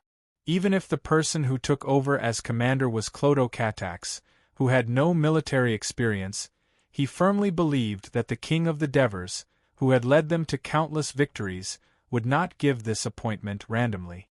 After getting the promise from the two commanders of the expeditionary army, it was much easier for Clotocatax to take over the army. He walked towards Tisius happily. When Tisius saw Clotocatax approaching, he immediately bowed respectfully and said, "Your Highness." Clotocatax quickly held him up and said, "Sir Tisius, thank you for your hard work. Father asked me to bring him a message, and these are his exact words. When you arrive in Messenia, you must pay a visit to Tisius. Tell him that he has completed the mission given by the kingdom very well. I hope that he will continue to lead the other citizens of Dionia to work hard so that Messenia can develop faster and better. Not only will it become Dionia's strongest ally in Greece, but it will also become a very powerful ally. If they can do this, the kingdom will not forget their contributions." Tisius turned around and said excitedly to the crowd, "Did you all hear that? This is His Majesty's affirmation of our achievements. His Majesty also encouraged us to build Messenia better. Long live the King of Dionia!" The Dionia's councillors shouted excitedly, and the native Messenian councillors also followed suit. While the Messenian councillors, led by Tisius, were enthusiastically reporting to Clotocatax about the situation in Messenia, Olivers and Trotyras also met with Tessus, Prothos, the commander of the 1st Cavalry Legion, Cuccius, and the commander of the 7th Cavalry Legion, Tegtinos. "Printos, I'll have to trouble you to assist His Highness in handling the military affairs. Although Printos was the chief of staff and was higher in rank than Olivers considered himself a veteran of the army, so his tone was preachy. Printos did not seem to be displeased by this. Instead, he said humbly, "No, Commander Olivers, I can't do it alone. We need everyone to discuss and work together to finally achieve victory in this expedition to Greece." Olivers was stunned and his face turned slightly red. When he learned that the chief of staff, Printos, had become the temporary chief of staff of this army, he understood that His Majesty wanted him to escort Clodocatax, so he could not help but feel a little jealous. However, this senior officer of the kingdom's Ministry of Military Affairs, who was more than 10 years younger than him, not only took the initiative to discuss with everyone, but also addressed him according to the requirements of military law to show respect. This made Olivers appear to be too petty. Just when he was still hesitating whether to make up for it, he heard Printos say, "Although His Highness lacks experience in military affairs, he is very intelligent and cool-headed. He also has the protection of Hades, so he has the talent to become an excellent commander. Also, before I left, His Majesty repeatedly told me that I can provide various suggestions to His Highness, and even criticize and correct the orders he wants to give, but it is best not to exercise command on his behalf." Oliver's heart skipped a beat. After a moment of silence, he glanced at Printos and said to the person behind him, "Tessus, I didn't expect that you would be the one to take over as the commander of the First Army. I also didn't expect that I would be called back by the Military Affairs Department to become the commander of the First Army after I retired. Sir Olivers, you know that I don't want to be the commander of the First Army. There are too many troublesome matters. Fortunately, it is only temporary." Tessus spread his arms and said with a teasing smile, "But I am still very happy to be the commander of the First Army and be ranked ahead of you." The reason why Tessus dared to joke like this was because he had a good relationship with Olivers. In his early years, he was under Matones' command. He was lazy by nature, which gave Matones a headache. On the other hand, Olivers, who had always been against Matones, would secretly send people to encourage Tessus to continue doing this. As expected, Olivers laughed and scolded, "Well done, Tessus. A temporary commander of the First Army is enough to make you arrogant. Do you think you can lead the First Army with your body after you retired? You are 2 years older than me." "If you can, of course I can too," Tessus retorted. "You brat. You are so stubborn now. I will hold a feast for you tonight and I will get you drunk." Olivers laughed and scolded. Tessus didn't say anything because he couldn't hold his liquor well. "Lord Olivers, will I be at the feast tonight?" The commander of the 7th Army, Tegticus, interrupted. In the War of the Western Mediterranean, Tegticus led the 9th Army to conquer the entire island of Sardinia. Although the 3rd Fleet played a big role, Tegticus still played an important role. Therefore, after the war, the Devers had planned to transfer Tegticus to the Ministry of Military Affairs to replace the old Hieronymus as the military training officer, but he refused. He preferred to stay in the army, so the Devers had to promote him as far as possible to the front of the army. According to the military tradition of the kingdom, the higher the rank of the commander, the higher the position in the army. Of course, this did not mean that the combat power of the commander was higher. At this time, the commander of the 7th Army, Xanthoparis, died of illness and was replaced by Tegticus. Not long after, Geogres was persuaded by the Devers to become the military supply officer, and the position of commander of the 5th Army was vacated. The Ministry of Military Affairs sent another letter to Tegticus to replace him, but he refused. He said, "I have just arrived in Rockley, and I haven't even known the soldiers yet. If I am transferred away, it will be like a deserter. Let me be the commander of the 7th Army first."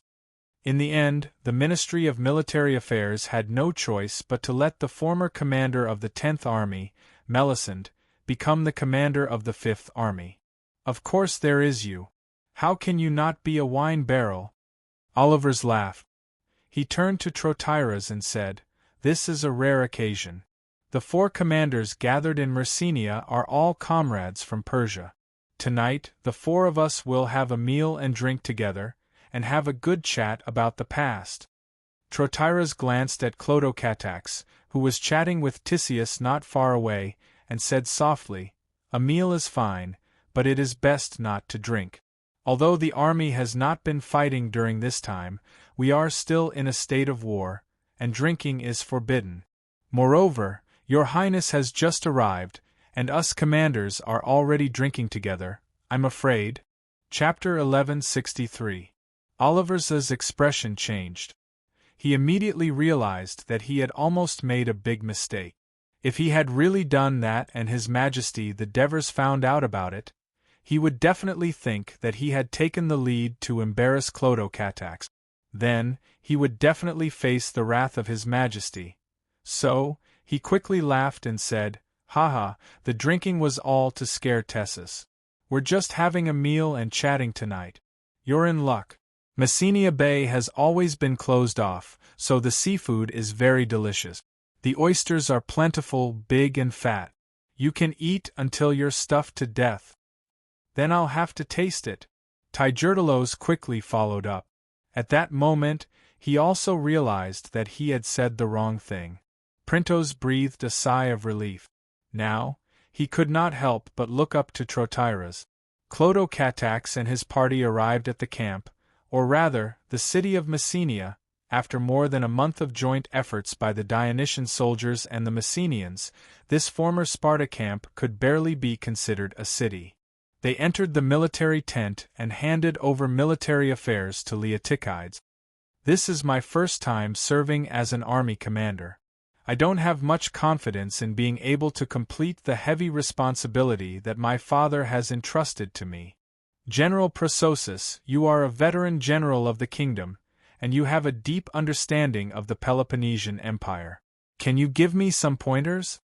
Clodocatax said frankly, "General Prososus, you are a veteran general of the kingdom, and you have a deep understanding of the Peloponnesian Empire." Originally, after the handover of military affairs, Leotychides was ready to pack his bags and leave as soon as possible. He did not expect Clodocatax to make such a request. He looked at the sincere prince in front of him and looked around. Apart from the 2 of them, there were also Printos and Mukru in the tent. Both of them were whispering something. Although Leotychides had been transferred, Staff Officer Tagru would still stay behind as Printos' subordinate to handle trivial military affairs.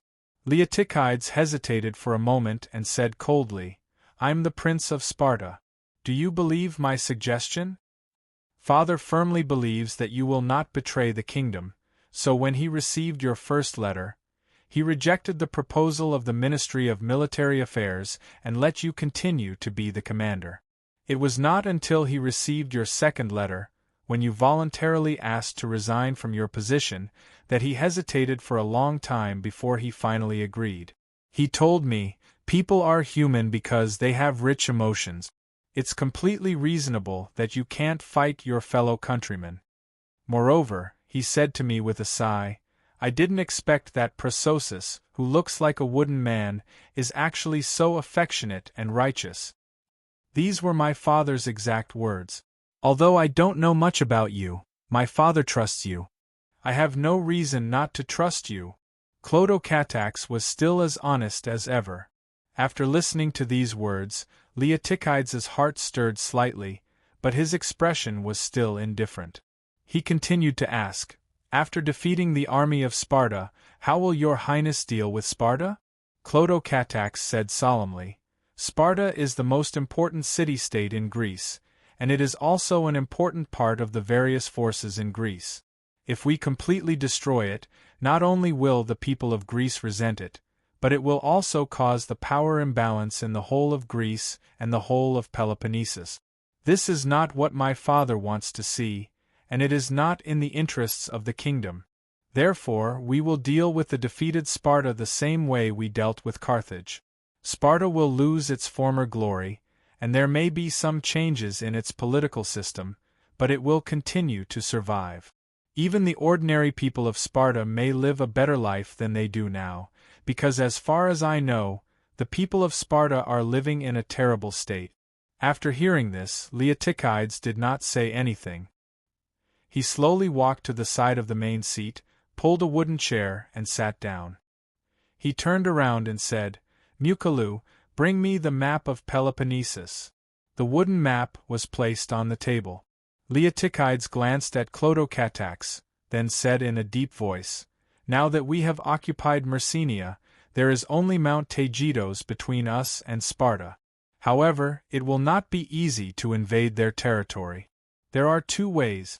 One is for our army to land on the coast of Sparta by boat, and repeat the method we used to conquer Messenia.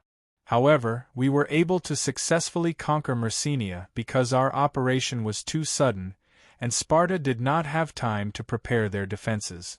After Sparta lost the battle against Leuctra, their military strength in Messenia was obviously weakened, and their military strength in Messenia was obviously insufficient. This allowed our army to land successfully. However, to land on the coast of Sparta was much more difficult. First of all, although the number of Sparta soldiers may be less than 2,000, this only refers to the young and strong citizens. Old people over the age of 50 can still wear armor and fight, and their fighting strength is not too weak. This way, Sparta can temporarily form an army of nearly 4,000 people. Before I left Sparta, I remembered that the population of the Bariaci was 3 times that of the Spartans. Now, there might be an obvious decrease in the number of Bariaci, but it shouldn't be too much of a problem for them to form an army of 5,000 people. Furthermore, according to Sparta's tradition, as long as there is a war, the Bariaci must provide sufficient soldiers.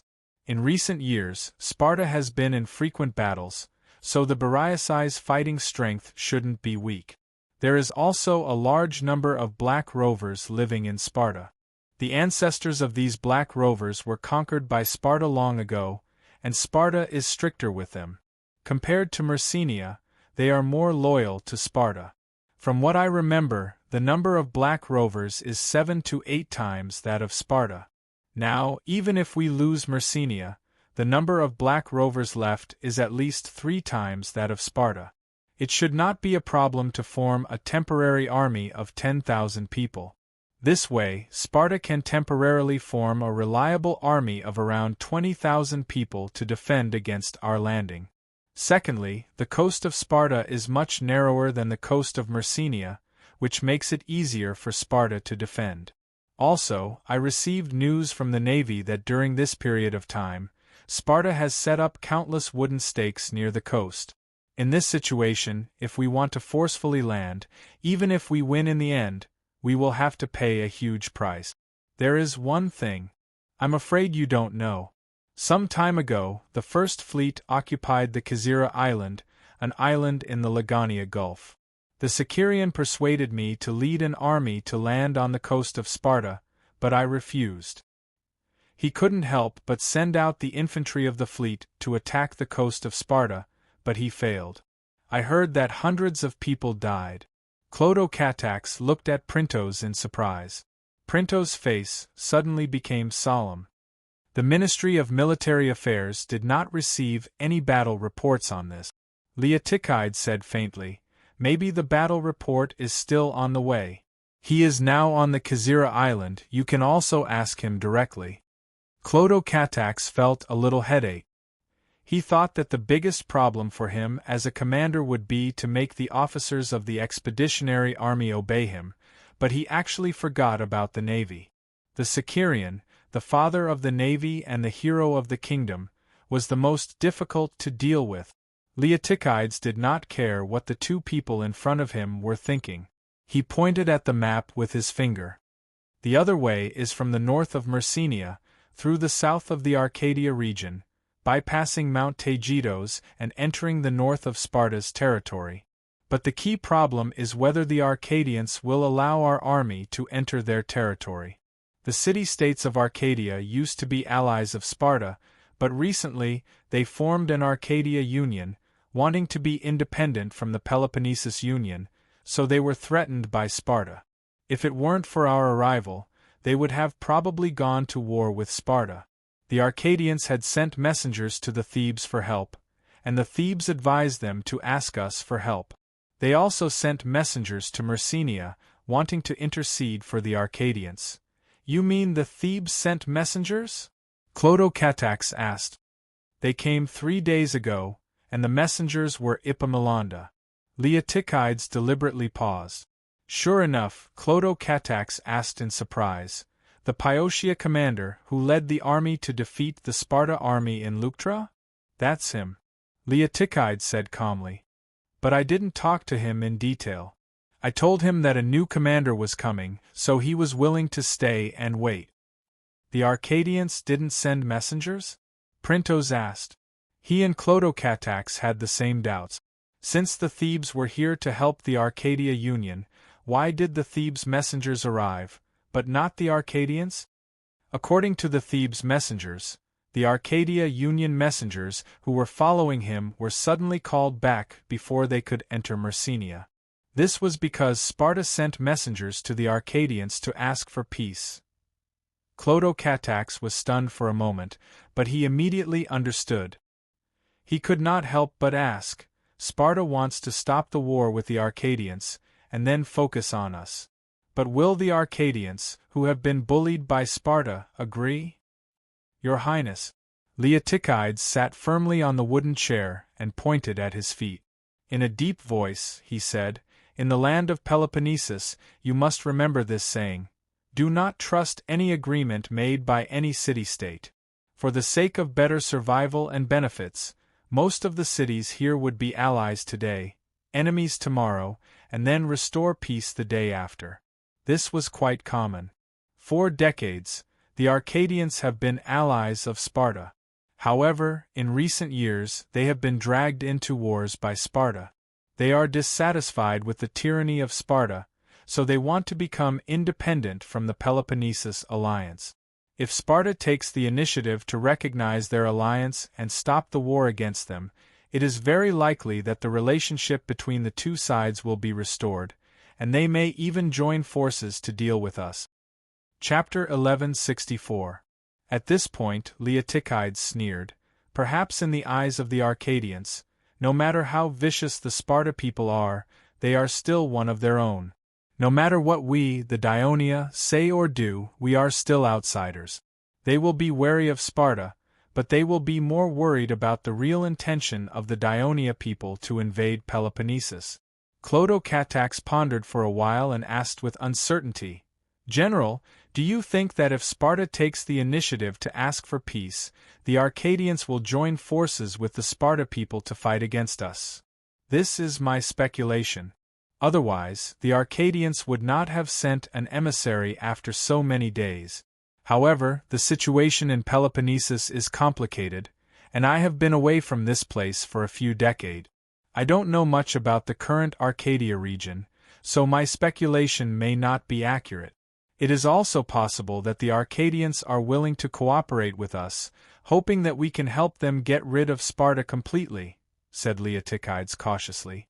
Clodocatax began to worry. What if the Arcadians really reconcile with Sparta and do not allow our army to pass through their territory? It's very simple. Just ignore them and lead the army to force our way through. With such a powerful army, they would not dare to stop us at all.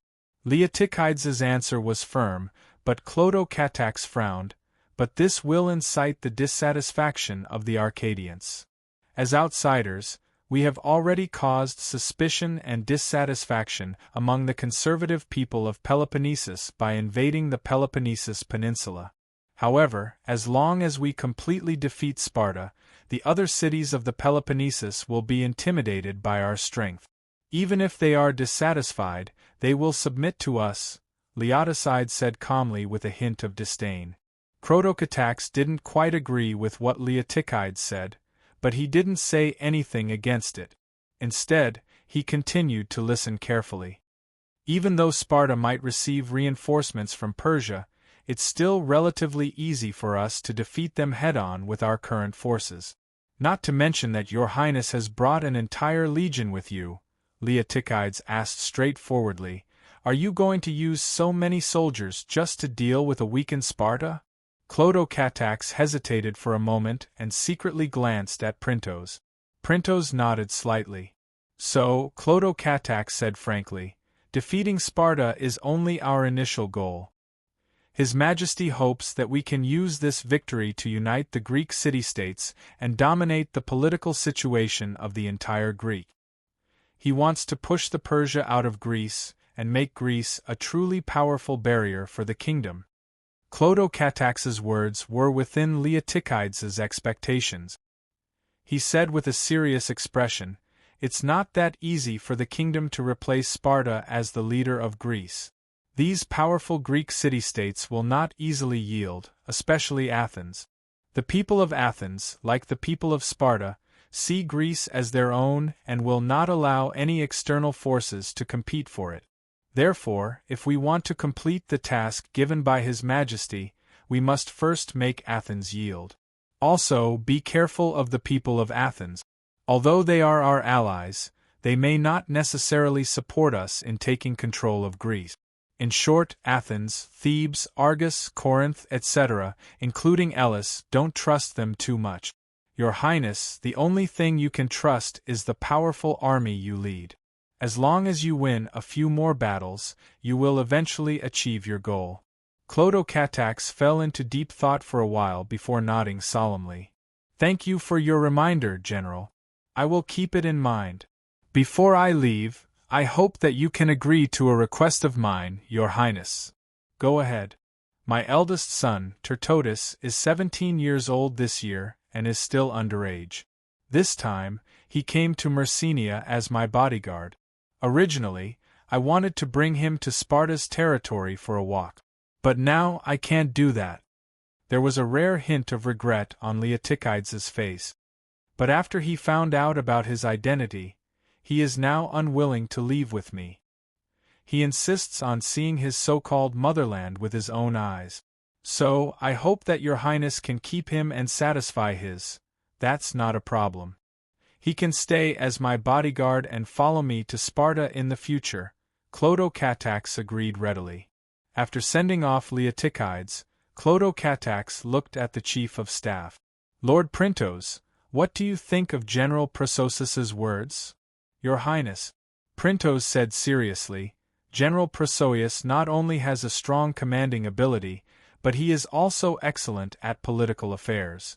Whether it was the pacification of the Cycles or the series of arrangements made after the conquest of Mountain Gaul, he not only quickly stabilized the situation, but he was also in line with the laws of the kingdom.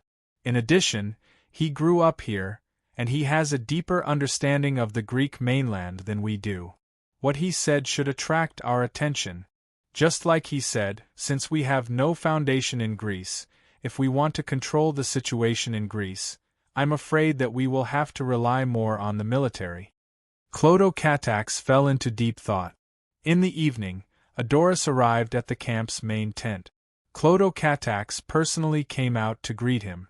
However, when Adoris saw him, he immediately saluted. "First Legion's 3rd Brigade, Adoris, greets the commander." Clodocatax quickly said, "Brother, it's just the two of us. Don't tease me. The kingdom's army is very particular about discipline. If I casually see a commander, I will be ridiculed by my colleagues and soldiers tomorrow. I might even be impeached by the military judge." Eris said seriously, "As a commander, you must have the dignity of a commander." Clodocatax blushed and quickly returned the salute solemnly. It was not until they walked into the main tent that Adoris relaxed a little. He looked around the empty tent and saw the banquet in the middle. "Clotho, did you ask me to come to the banquet? I've been in Rome for the past few years. We haven't seen each other for a long time. Let's have a good gathering today," Clodocatax said excitedly. "A gathering is fine, but no alcohol," Adoris reminded. "Don't worry, as a commander, I won't be the first to make mistakes." Clodocatax smiled and invited Adoris to sit at the table. "I really didn't expect you, Clotho, to be the new commander. I've been in the army for so many years, and I haven't even become a legion commander yet. Adoris sat down and let out a sigh. I also didn't expect to be a commander. Clodocatax replied a little awkwardly. Maybe father has his own considerations. Anyway, the ones who really make the plans and give the orders are Chief of Staff Printos and the Legion commanders, so you don't have to worry. Clotho? Adoris looked at him and said angrily, "Since you are already a commander, you must bear the responsibility of a commander. The lives of thousands of soldiers are in your hands, and this is not child's play. You must be alert, seriously consider their suggestions, and carefully give the correct orders. Only then will you live up to father's expectations." "Brother, you're right." Clodocatax hurriedly admitted his mistake. "I will do my best to be a good military commander, but I hope to get your support." "Of course, I will support you," Adoris replied without hesitation. "As long as you don't mess around, I will mobilize all the soldiers of the First Legion to support you." "Thank you, brother." Clodocatax scooped a bowl of chicken soup for Adoris, and then asked, "How is General Tessus becoming the commander of the First Legion?" "The Ministry of Military Affairs has made the right choice in appointing this person." Adoris drank a mouthful of soup and said with a slight excitement, 2 hours ago, Tessus came to the First Legion's encampment and called for a meeting of the officers above the company captain level and above. It turned out to be a lively scene. Do you know, more than half of the 8 company captains and 40 company captains used to be under his command, and all of them surrounded him and called him Old Sir. It was only the first time they met, and the First Legion was already under Tessus's control. Seeing the envious look on his face, Clodocatax thought for a while and asked, "How is the morale of the soldiers now?" "Very good, but also not very good." Adoris gave this contradictory answer, and then explained, "The soldiers of the First Legion are very eager to fight with the Sparta, to prove that the First Legion is the most powerful warrior in the Mediterranean Sea. But when they landed in Messenia, the Sparta retreated, which disappointed the soldiers. They longed to invade Sparta's territory and conquer the city-state that has dominated Greece for decades, but now they have been staying in Messenia, helping the Messenians build cities and houses. Although the Messenians are grateful, the soldiers still have a lot of complaints. I believe that it won't be long before their wish comes true." As Clodocatax said this, he thought of something and took out a few letters from his pocket. "These are letters from my sister-in-law and sister, Cynthia. They have been praying at the main temple of Hades every day, hoping that Hades will bless your safe return." Adoris took the letter and didn't even look at it. He stuffed it into his pocket and said with a serious expression, "Clodo, there's something I have to remind you. You can't not give me an important military mission just because I'm your brother. You can't even stop me from leading the company to the battlefield. If you do that, I won't recognize you as my brother." Literature Museum. Chapter 1165. Cough, cough. When Adoris said these words, Clodocatax was drinking his soup. He suddenly choked several mouthfuls and replied in a somewhat embarrassed manner, "Big brother, you look down on me too much. I am the commander of the army. If I show favoritism to my relatives, how can I command the other soldiers to fight to the death?" "Don't worry, I won't do that." Adoris looked at him and asked again, "Really? Really?" Clodocatax replied calmly, "Good." Adoris raised the bowl of soup in his hand and said proudly, "With this soup as wine, I wish us brothers to work together and achieve great feats in Greece." As the new commander of the Dionysian army had yet to arrive, Epaminondas stayed in the city of Messenia for a few days. Not only did he not complain, he was very happy. Because the Thebes were Dionia's allies, Epaminondas was not blindfolded and restricted from going out like Agesilaus. Other than some sensitive areas, he could roam freely in Messenia. In order to avoid any misunderstandings, with Leotychides' consent, advisor Mucilu assigned him a Dionia officer as a guide. During this time, Not only did Epaminondas carefully understand the entire operation of the new Messenian government from the villages to the towns, he also observed the daily activities of the Dionysian army. From the morning exercises organized by the various brigades, to the construction of the cities and houses during the day, to the return to their tents to rest under the supervision of the officer at dusk. Not only did he go to the pass of Mount Taygetos to watch the Daionia soldiers build watchtowers to strengthen the defense against Sparta, he also went to the coast to watch the warships of the First Fleet patrolling and training in Messenia Bay.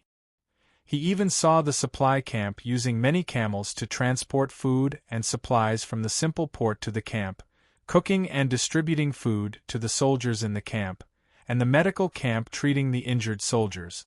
Except for the engineering camp, which he was not allowed to enter because it involved the production of some military equipment, he almost visited the entire camp.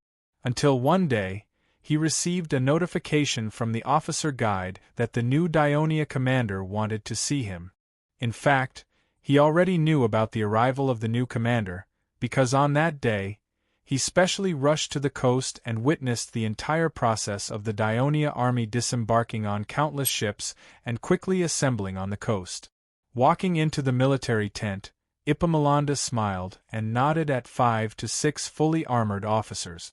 Finally, he looked at the young man sitting in the middle of the tent and bowed solemnly. Epaminondas, envoy of the Thebes, greets the commander of the Daionia. Please take a seat, General Epaminondas. Clotocatax asked the soldiers to bring a wooden chair that had been prepared, and said very politely, "You are the military commander of the Pyotia Alliance, and also the hero who led the Pyotia Alliance to defeat the Sparta in the Battle of Leuctra. Your visit is a great honor to us." Epaminondas thanked the guards, sat down, and said humbly, "The victory of Leuctra is indeed a great encouragement to the Thebes and the people of Pyotia. But it is just like a person who has been starving for a long time eating a full meal. He will feel very satisfied, but for those who always eat a full meal, this is nothing. And Daionia is a person who always eats a full meal, am I right?" Epaminondas' words made Tessus, Olivers, and the others feel very comfortable. "General, you are too humble." Clotocatax immediately said, "A few years ago, when my father talked to me about the situation in Greece, he mentioned you. He said that you and Peropidas are the most important pillars for the rise of the Thebes. Facts have proven that his judgment is correct." Upon hearing this, Epaminondas' heart skipped a beat. Of course, he knew who Clotocatax was talking about. He could not help but ask, "May I ask when His Majesty the King of Devers first mentioned me?" Clotocatax thought for a moment and said, "Well, I think it was after the war with Carthage. He mentioned it in a letter to me. At that time, I was serving in Rome, which is a town in the north of the kingdom. After the war between Daionia and Carthage, Epaminondas carefully recalled that it was the most difficult period for the Thebes. In the face of Sparta's attack, they struggled to hold on. Even some members of the Thebes government did not have much hope for the future. However, the king of Daionia, who was far away in the west, firmly believed that the Thebes would rise. He even knew Epaminondas, who was unknown at that time. It could be seen that Daionia had been paying a lot of attention to the Thebes for a long time. Seeing that Epaminondas was silent, Olivers interrupted. "His Majesty the Great Devers is a descendant of the god Hades. He is blessed by the god, so he can always make accurate judgments. The forces that are hostile to Daionia will eventually suffer the punishment of failure." "That's right," Tessus and Tegtinos immediately echoed. Worried that the implied threat in Oliver's words would make Epaminondas unhappy, Clotocatax hurriedly said, "If I had known that you had come to Messenia, I would have come earlier. I would not have made you wait here for so many days." "It doesn't matter. After staying here for a few more days, I have a deeper understanding of the Dionysian army. I have also deeply felt why the Dionysian army is so powerful. If your army is an adult, then the armies of the Greek city-states, including us, the Thebes, are still children, Epaminondas said with a serious face. Clotocatax was stunned for a moment, then smiled and said, General Epaminondas, you are too modest. He did not continue on this topic. Instead, he asked, Is there anything important this time, General? This time, on behalf of the Thebes and the people of Piotia, I am here to express my gratitude to Dionia. Epaminondas said with a solemn expression, Thebes and Dionia have just become allies. In the past, we did not have much contact with each other. This time, the enemy of Thebes is the most powerful city-state in Greece. We originally only hoped that Dionia would be able to support us in terms of food and supplies during the most difficult time of the war. But unexpectedly, you have truly fulfilled the alliance and initiated the war against Sparta, and soon launched an attack against Sparta. As the rumors say, Dionia is a country that keeps its promises. The Thebes are very fortunate to be able to form an alliance with Dionia. After listening to these words, Clotocatax felt very proud. He tried his best not to let this emotion show. Instead, he said humbly, Keeping our promises is the principle of Dionia. It is our duty to send troops to help our allies when they are in danger. However, the Thebes were able to get out of the difficult situation mainly because of your own efforts. It is precisely because General led the army to defeat Sparta in Leuctra that our attack on Sparta became easier. Clotocatax's words were also very frank, but Epaminondas showed a grateful but helpless smile. The victory of Leuctra is indeed very important to the Thebes, but it only temporarily freed the Thebes from the difficult situation. In the end, it plunged the Thebes into greater trouble. Clotocatax glanced at Printos and then showed a puzzled expression. Epaminondas explained seriously, Athens and the Thebes have been enemies for decades. Because of Sparta, they formed an alliance with the Thebes in recent years. It should be said that they have given the Thebes a lot of help. However, as the Thebes gradually recovered their strength, Athens' attitude towards us changed. When we signed the Callias contract, I clearly felt that Athens and Sparta had reached an agreement to jointly exclude us, the Thebes. And after the Battle of Leuctra, Athens sent troops to the western border to station, obviously showing hostility towards us. Our other ally, Iazon of Thessaly, also gave us a lot of help in the previous war against Sparta. However, after the Battle of Leuctra, he suddenly sent troops to occupy Hot Spring Pass and carried out a large-scale military mobilization in Thessaly. He also threatened to send troops south and refused to meet the emissaries we sent. All the city-states in the entire western part of central Greece, including us, the Thebes, are very nervous. Piotia, with us as the main Thebes, Phocis with Delphi as the main Phocis, and Locris have already discussed to unite to resist the invasion of the Upper Greek. Is the military strength of the people of Thessaly very strong? Olivers couldn't help but ask. Like the Devers, he was also a person of Thessaly. However, he had left Thessaly for decades, so he didn't know much about the current situation of his hometown. His impression of Thessaly was still stuck in the situation where the city-states fought with each other decades ago, which resulted in the weakening of their strength and the frequent bullying of the indigenous people in the surrounding mountains. Since the usurper of Phalae, Iazon, became the Thessalis Tarchus, all the city-states in Thessaly are under his control. He can at least form an army of more than 30,000 people, and the soldiers are not weak at all. This is a huge threat to central Greece. Epaminondas reminded in a heavy tone. Thessaly actually has Tarchus. Olivers was a little surprised. The words, an army of more than 30,000 people, had also attracted the attention of the other commanders. Before Clotocatax left, he had been repeatedly reminded by the Devers that the chief of staff, Printos, would be able to obtain more information from the Ministry of Military Affairs. Therefore, both of them were relatively calm. After the Battle of Leuctra, we, the Thebes, were suddenly faced with three threats from the north, Thessaly, the east, Athens, and the south, Sparta. The situation is quite dangerous. It is precisely because Dionia generously sent reinforcements to restore Messenia, which distracted the attention of the people of Sparta and Persia, temporarily relieving the greatest danger for the Thebes. We are grateful for this. Of course, I also have to ask for your forgiveness. The Thebes had to focus on dealing with the threat from the north, so they dared not send their troops to meet with you to deal with the people of Sparta together. I am very sorry for this.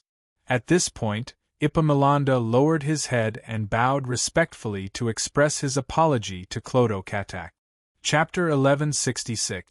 Although the people present did not know much about the difficulties the Thebes were facing now, they had never thought of asking the Thebes to provide assistance and fight against Sparta.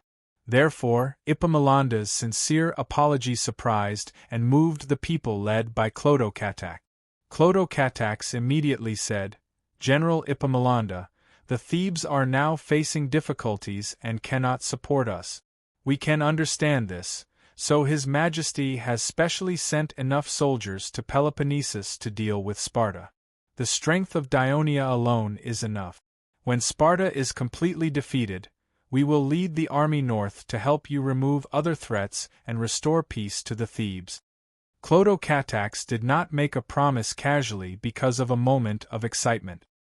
He considered that since the kingdom of Dionia wanted to dominate the situation in Greece, it was likely that there would be a conflict with Athens and Thessaly in the future.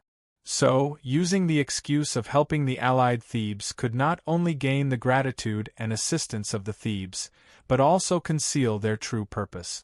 Why not? Printos also considered this, so when Clodocatax made the promise, he did not interrupt or cover it up. When Olivers, Tegatilos, and the other commanders heard that there were other battles to fight besides Sparta, they naturally expressed their approval. Epaminondas looked quite touched. He said emotionally, "When I go back, I will definitely tell every Thebes what Dionia has done for the Thebes, so that the Thebes will never forget your kindness. Apollo above, I swear in your name that I will do my best to make the Thebes the strongest ally of Dionia in Greece." When Epaminondas knelt on one knee, palms to the sky, and solemnly swore, Clodocatax was a little stunned. He suddenly felt a little ashamed and quickly stepped forward to help him up. "General Epaminondas, you compared to the great help Dionia has given the Thebes, this is the only thing I can do," Epaminondas said sincerely. Clodocatax was a little moved and did not know what to say for a moment. Epaminondas said again, "Now that you are at war with Sparta, the Thebes can't send troops to the war for the time being, but we have persuaded the Arcadians to support you. I have heard about this from the former commander." Clodocatax frowned and said in a gentle tone, however, "I heard that Sparta has sent an envoy to restore friendly relations with the Arcadians, so the Arcadians have not sent an envoy to ask us for help so far." Epaminondas smiled and said seriously, "The Arcadia Union has just been established, and its affiliated city-states have always been allies with Sparta. In the face of Sparta's rare goodwill, hesitation is inevitable. However, the leader of the Arcadia Union is Mandinia. The city of Mandinia was destroyed by Sparta, and the people of Mandinia have been homeless for more than 10 years. They have a deep hatred for the Sparta, so it is impossible for them to reconcile with Sparta. Moreover, the chief general of Mandinia, Lycomedes, is the main person who facilitated the establishment of the Arcadia Union. Not only in Mandinia but also in the entire Arcadia region, he has a very high reputation. He once sent an envoy to Thebes to ask for help, but we persuaded him to ask for help from Dionia instead. On the way to Messenia, I have spent a few days with him. I think he is a very wise and far-sighted man. He will definitely not allow Sparta's conspiracy to succeed. Since the general has said so, we will wait a little longer." Clodocatax agreed with Epaminondas' suggestion. Beside him, Olivers had some objections. He wanted to voice his opinion, but Printos stopped him with a glare. Epaminondas saw his unwillingness, but Epaminondas pretended not to see it. He continued to talk with Clotocatax calmly. Both sides exchanged some opinions and suggestions on how to defeat Sparta. In the end, they even discussed how to train soldiers and how to organize an army. Even Olivers and the other captains joined in. The conversation lasted for more than 3 hours, and even after Epaminondas left, the others still felt that it was not enough.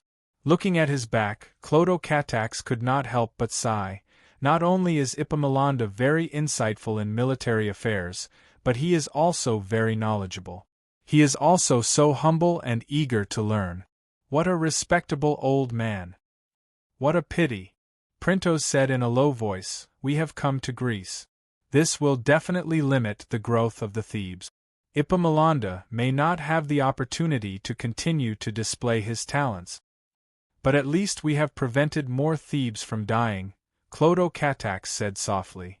"Your Highness," Olivers interrupted, "are we really going to wait for the Arcadians to make a decision before we lead the army to attack Sparta from the north?"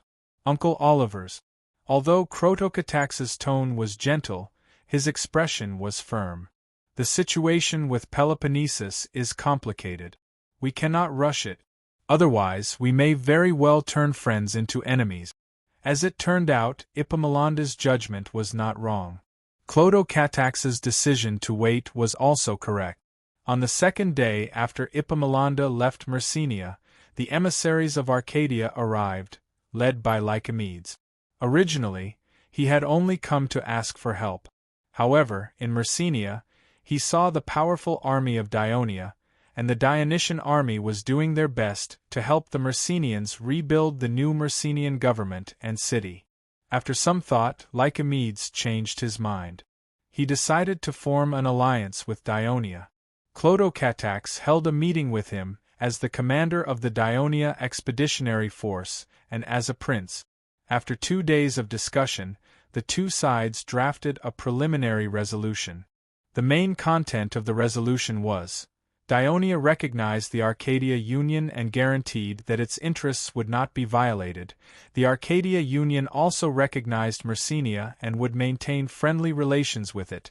Dionia would assist the Arcadia Union in building the city of Megalopolis as a symbol of friendship between the two sides. Dionia and the Arcadia Union would form a military alliance. When one side was invaded by a strong enemy, the other side would provide full support. If they wanted to attack the enemy together, they would only target Sparta. Judging from this alliance treaty, Dionia undoubtedly suffered some losses. However, during private discussions between Clotocatax and Printos, they had reached an agreement. As long as they could gain the support of the people of the Arcadia region, which was located in the center of Peloponnesus, even if it was just to maintain neutrality, Dionia's attack on Sparta would undoubtedly be much smoother. It did not matter if they suffered some losses for the time being. After the agreement was reached, Lycomedes did not stay in Messenia for long. He immediately returned to Arcadia and prepared to persuade the Arcadia Union to finally pass the agreement. Clotocatax also sent messengers to bring the agreement back to Thurii and handed it over to the Devers for review. This naturally took some time. During this period, under the suggestion of Printos, Clotocatax suspended the construction activities of the soldiers, and all of them were replaced by the Messenians. He began to strengthen the training of the army, and he stayed in the training ground every day to supervise the training of the army and let the soldiers get used to his presence. After the agreement with the Arcadia Union was submitted to the King of Devers, it was quickly approved. However, this matter caused a lot of controversy in the Arcadia Union. In fact, all the members of the Arcadia Union were thinking, accept Sparta's request for peace? Or ask for help from Dionia? There was already a lot of disagreement on this issue. Lycomedes had also spent a lot of effort to finally get the Arcadia Union to agree to ask for help from Dionia. It was said that the people of Sparta were conservative, but the people of Arcadia were even more so. This was because the Arcadia region was located in the center of the Peloponnesus Peninsula. It was not near the sea and was mostly mountainous. It was geographically isolated, and the local people were very wary of outside forces. Among them, the people of Myrcenia were much better off. After all, they had been wandering for more than 10 years and had more knowledge. However, 100 years ago, the descendants of Tegia and Oconus were the most resolute in their opposition. Tegia was located in the southeast of the region. Ever since it joined the Peloponnesus Union 100 years ago, Sparta had always used it as a barrier to the north of the Laconia region. Therefore, they had been suppressing and coaxing it for a long time. Even after Tegia joined the Arcadia Union, there were still many people who supported Sparta. Therefore, when Sparta sent an envoy to the Arcadia Union to ask for peace, Tegia was the most proactive.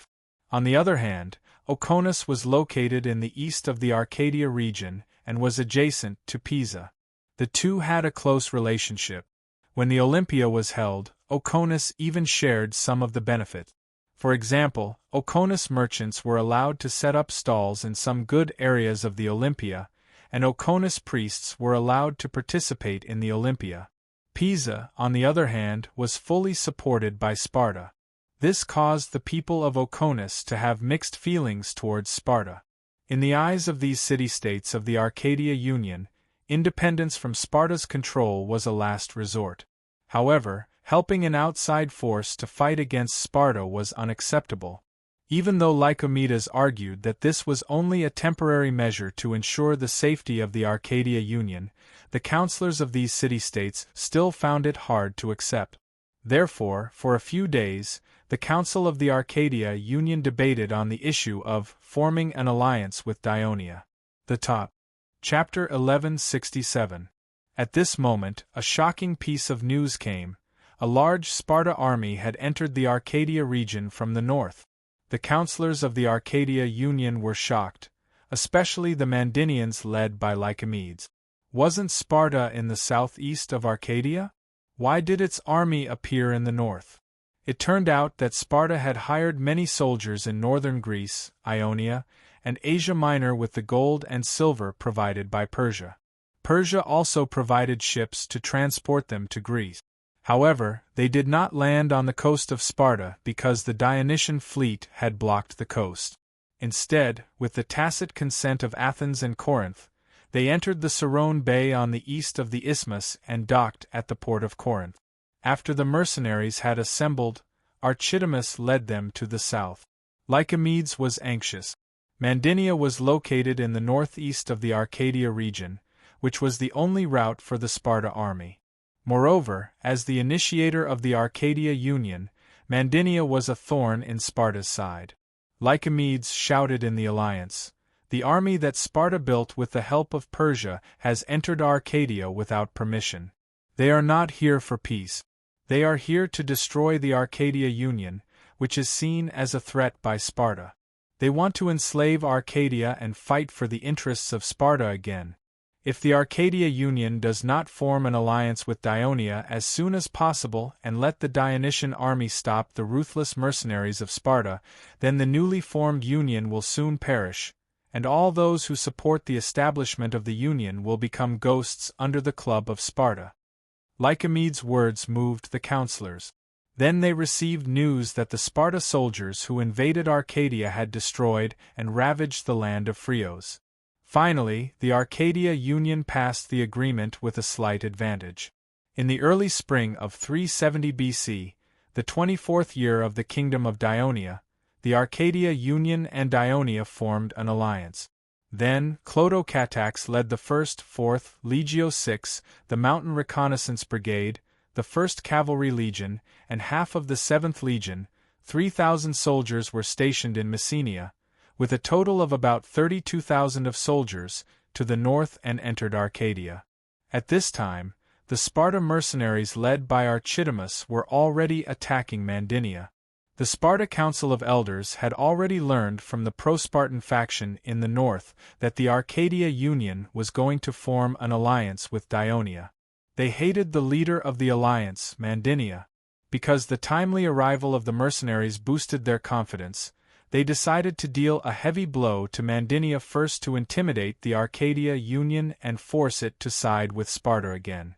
The reason why the Sparta people dared to make such a decision was that this army, which cost a lot of money to build, had 8,000 heavy infantry, mainly hired from Miletus, Ephesus, Samos, Chios, Lesbos, Aeolia, and other Greek city-states that belonged to the western coastal area of Persia, 4,500 Thracian light shield soldiers, mainly hired from the Thracian tribes that were located north of the Kingdom of Macedonia, near the Aegean Sea, and near the Rhodope Mountains, 1,500 cavalrymen, mainly hired from the Kingdom of Macedonia, 1,200 archers and stone throwers from Crete and Rhodes Island, and more than 4,000 light armored soldiers from the various islands of Ionia in the Aegean Sea.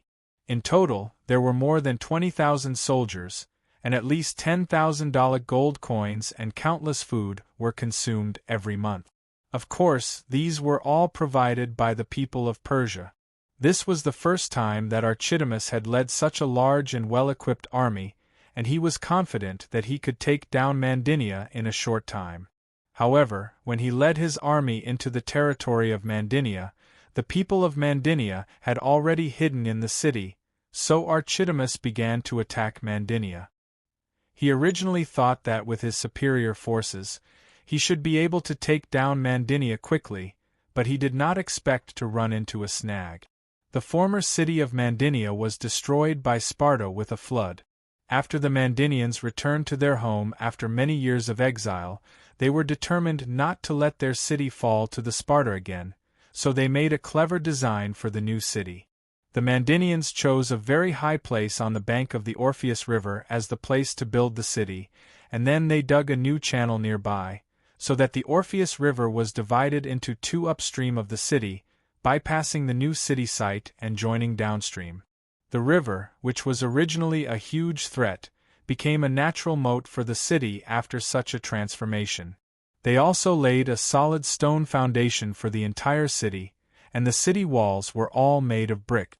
However, the city walls were not completely continuous, because the entire city was divided into 10 independent parts, and each part of the city wall was not connected to the other part, but there were places where the walls overlapped with each other, and these overlapped places had gates, so the new city of Mandinia had 10 gates.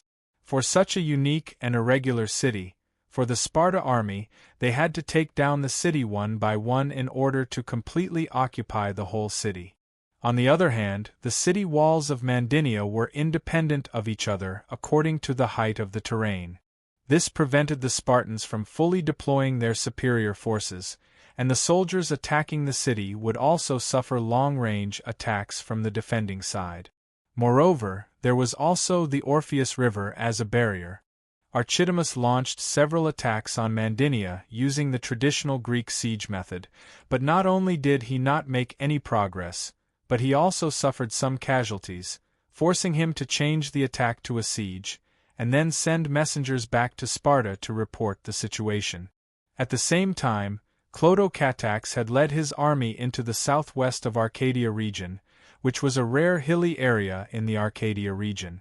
The Helicon River ran through the entire area from the south to the north. In the mountains in the east of the central part of the area was the main sacred mountain of the Arcadians, Lycaon, and the new central town of the Arcadia Union, Megalopolis, was located between the east bank of the Helicon River and the sacred mountain of Lycaon. Due to the outbreak of the war with Sparta, the construction of the new city of Megalopolis had stopped. The city walls that formed the outline of the city were only half built, and the Temple of Zeus, which was the most important to the Arcadians, had only a dozen pillars erected.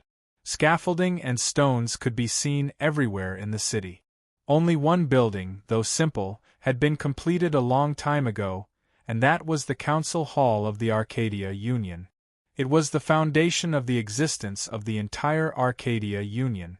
The 3 councillors elected by the people of each city-state lived here for a long time, and according to the rules set by the Arcadia Union, they discussed and decided the diplomatic and military affairs of the Arcadia Union.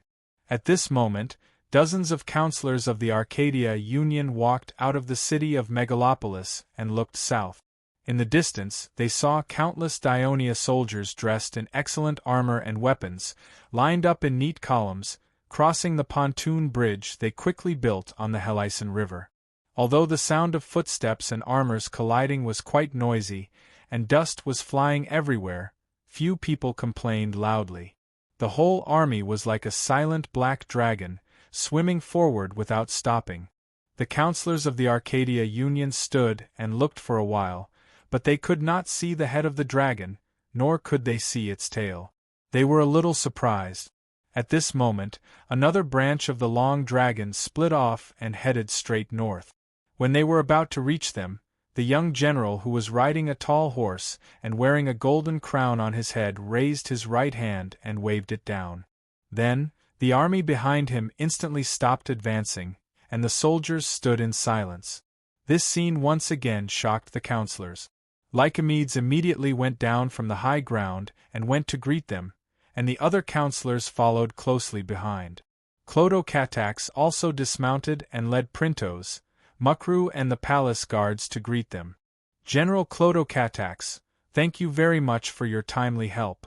Lycomedes solemnly bowed to the Prince of Dionia.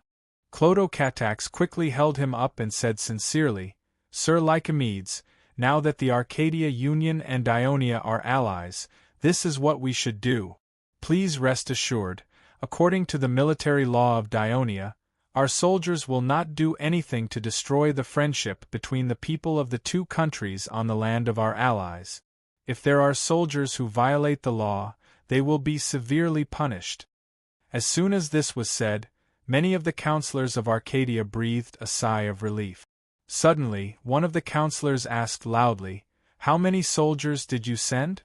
Printos continued, Considering that Arcadia is mountainous, and it's not easy to spread out our forces, we only brought more than 30,000 soldiers, and there are still more than 10,000 soldiers stationed in Myrcenia. Printos counted both the Myrcenians and the First Fleet's infantrymen. Most of the counselors sucked in a breath of cold air and exclaimed, More than 40,000 fully equipped soldiers. They had never seen such a large army in their lives. No wonder the marching army of Dionia was so long that they could not see the end of it. The last time such a large army appeared in Greece was during the Greco-Persian War 100 years ago. The Greek city-states had gathered more than 100,000 soldiers, 2/5 of the heavy infantry, to fight against the Persia in Plataea. The second time was during the Peloponnesus War a few decades ago. It was said that Athens had sent about 30,000 soldiers to attack Syracuse in Sicily, but suffered a crushing defeat in the end. However, these two times had been so long ago that they did not see it with their own eyes. The few counselors had only experienced the recent battle of Leuctra. The Peloponnesus army led by Sparta had more than 10,000 soldiers, and the two sides had a total of about 20,000 soldiers. In their eyes, it was already a large-scale battle. Chapter 1168. After hearing the number that Printos said, and looking at the endless march of the Dionysian army in front of them, the counselors of Arcadia felt that even if the number that Printos said was exaggerated, it should not be too far off. Hence, the councilmen's attention towards Dionia was raised to a whole new level. Some of them even temporarily suppressed their other thoughts. General Clodocatax, let me introduce you to the counselors of our alliance. Lycomedes' voice broke the sudden silence. That's great. Clodocatax smiled and nodded. This is Meletus of Mandinia. Nice to meet you. Clodocatax's expression was sincere, his words were sincere, and his behavior was elegant. He left a good impression on the counselors who introduced him, and the atmosphere became friendly. At this moment, there was a sudden commotion among the counselors, followed by complaints. Hey, you two, don't be in such a hurry to push forward. I'll introduce you later. Lycomedes was stunned. He quickly looked behind him, wanting to know who was so rude and embarrassing the alliance. Suddenly, he heard a shout, Your Highness, be careful. Then, he saw the guards on both sides of the Dionia commander in front of him suddenly rush forward. At the same time, the two counselors beside him were violently pushed to the ground, and at the same time, he was also pushed to the ground. Someone rushed out from the back and stepped on his hand when he landed. But he endured the pain and hurriedly shouted, "Be careful, there's an assassin!" Two people rushed out from the crowd with shining daggers in their hands, and fiercely rushed towards Clodocatax. Two palace guards were already in front of him, and they drew their swords and stabbed at the assassin. One of them was immediately stabbed, and the other burly assassin slightly tilted his body to avoid being hit in the vitals, and forcibly took the blow. Then, using the momentum of his forward charge, he knocked away the guards in front of him. At this moment Printos, who was at the side, kicked the assassin's ankle. He immediately fell forward, and the dagger that was stuck in his sternum pierced through his chest. The assassin immediately stopped breathing, and the dagger in his hand fell to the feet of Clodocatax. Clodocatax had experienced several assassinations like this, but this one was just a little more dangerous. His expression was still calm. He picked up the dagger and looked at it, then pushed away the long shield that the guards gave him, and thanked the guards and Printos who stopped the assassin. "When I was young, I came from the Mountain Reconnaissance Brigade. It's rare for me to have a chance to fight against an enemy," Printos purposely said jokingly, trying to make him feel more relaxed. Clodocatax quickly went forward to help Lycomedes up. In the process, the palace guards behind him rushed forward with swords and shields in their hands, and surrounded the dozens of councilmen of the Arcadia Union who were in a panic. After Lycomedes got up, he did not have the time to thank them, nor did he care about the pain in his right hand. He ran toward the two assassins on the ground, but he was stopped by the guards. "Let me see them! Let me see them!" Lycomedes shouted anxiously. Clodocatax nodded, indicating his agreement. Lycomedes first looked at the assassin who was pierced by a sharp sword, then looked at the assassin whose neck was cut and bleeding profusely. The assassin was on the verge of losing consciousness, and he kept mumbling. Lycomedes did not care about the blood-staining Bolton, and went closer to listen carefully. "The Lord of the Gods, Zeus above, the great and merciful, Zeus bless, the Lord of the Gods, Zeus above." As the assassin was on the verge of death, he did not dare to ask loudly. Instead, he frowned and thought for a while, then turned around and said to Clodocatax with a serious face, "Please believe us. We, the Arcadia Union, will not assassinate our allies just after we formed an alliance." Clodocatax looked at the panicking councilmen of the Arcadia Union, and without any hesitation, he walked forward and said loudly, "I believe you, the allies of Dionia. I'm afraid that some forces are afraid of seeing us form an alliance, so they used such a despicable method to make us suspect each other." After saying that, he waved his hand, and the palace guards immediately put away their swords and shields and began to retreat, but there were still guards on both sides of Clodocatax. Lycomedes breathed a sigh of relief, then looked at the councilmen and said loudly, "Agilus, come here and see if you know these two assassins. I heard their accent just now, and I think they are from the west." "That's impossible." Agilus walked out of the crowd and looked angrily at Lycomedes, but he still quickly walked to the two assassins and carefully identified them. Then, he lay on the ground and listened. Finally, he stood up and said confidently to Clodocatax, "These two assassins are definitely not from Oconus, but I can roughly guess where they are from." "Where?" Lycomedes asked anxiously. Agilus said with a slightly complicated expression, "It should be near the Olympia. The people there address Zeus differently." "Oh, now that you mention it, I remember." Lycomedes suddenly understood.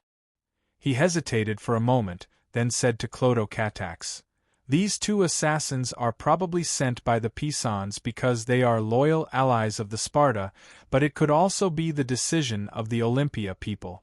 Although Lycomedes did not finish his words, Clodocatax already understood what he meant.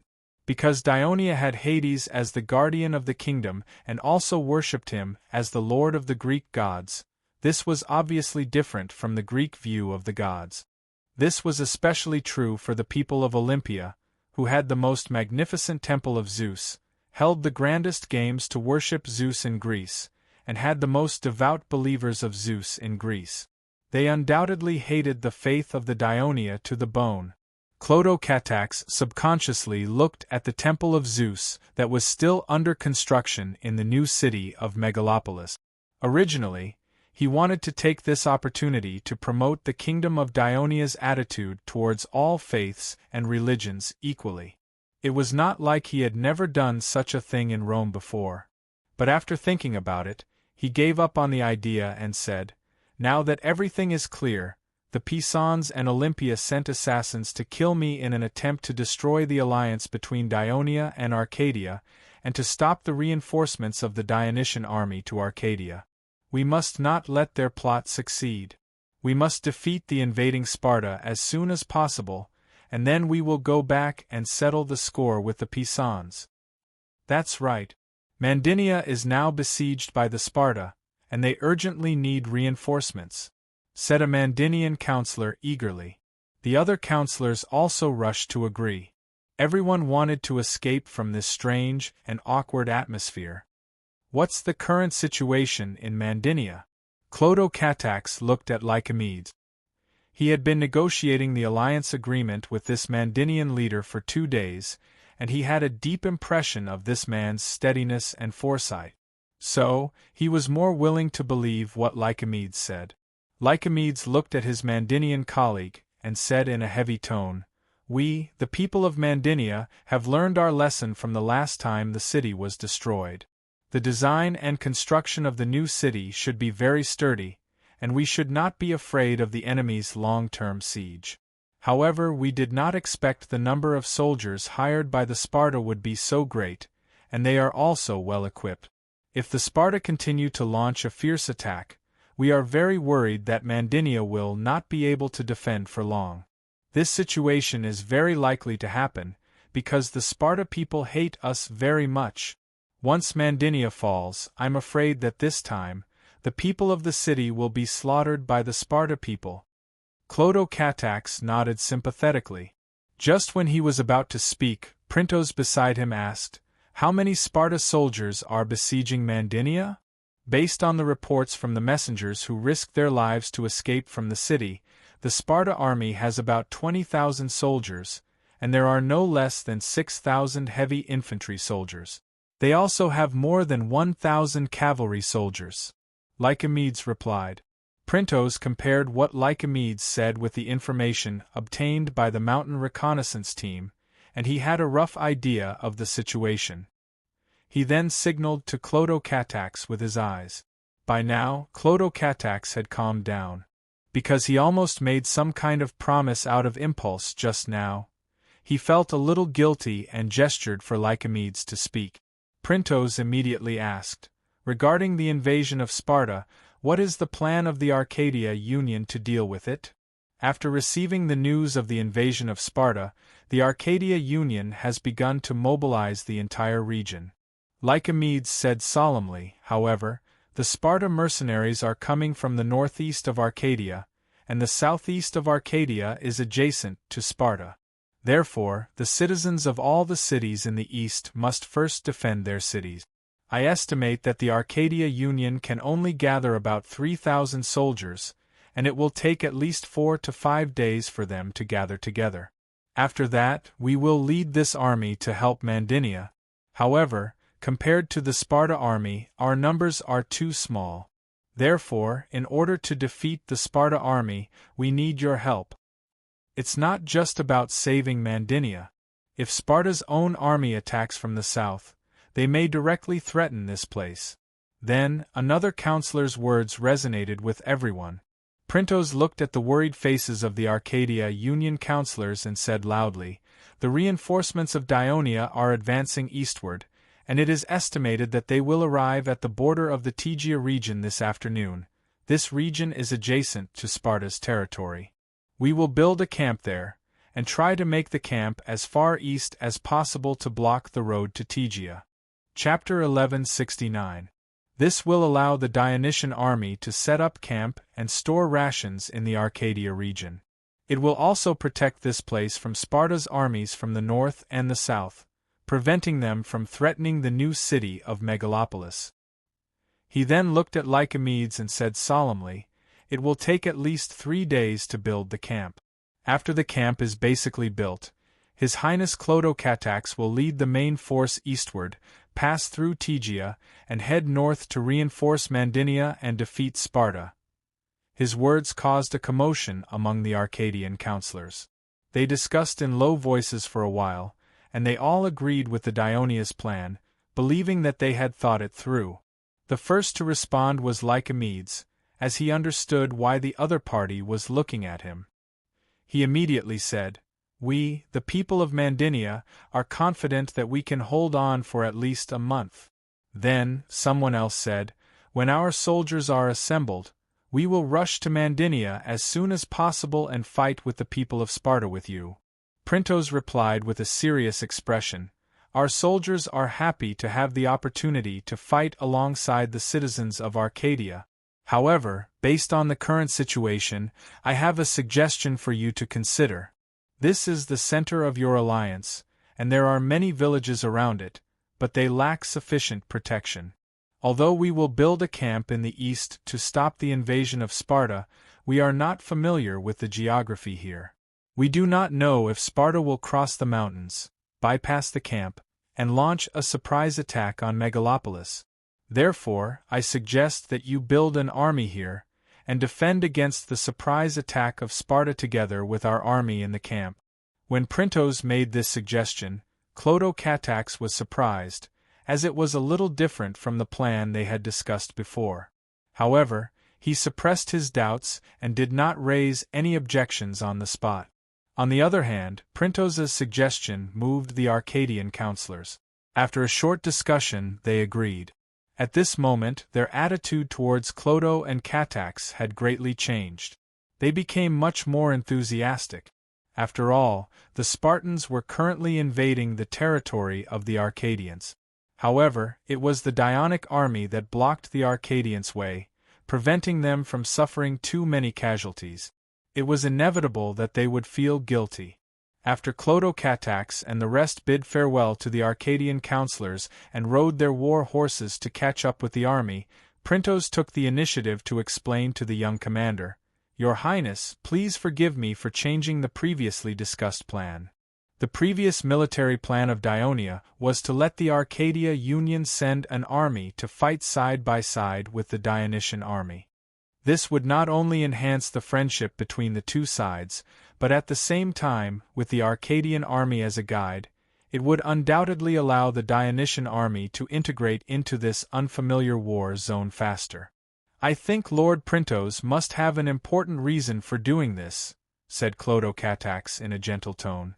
The reason why Printos dared to make a decision on his own and change the plan was that he had a deeper understanding of Clodocatax's character after spending some time with him.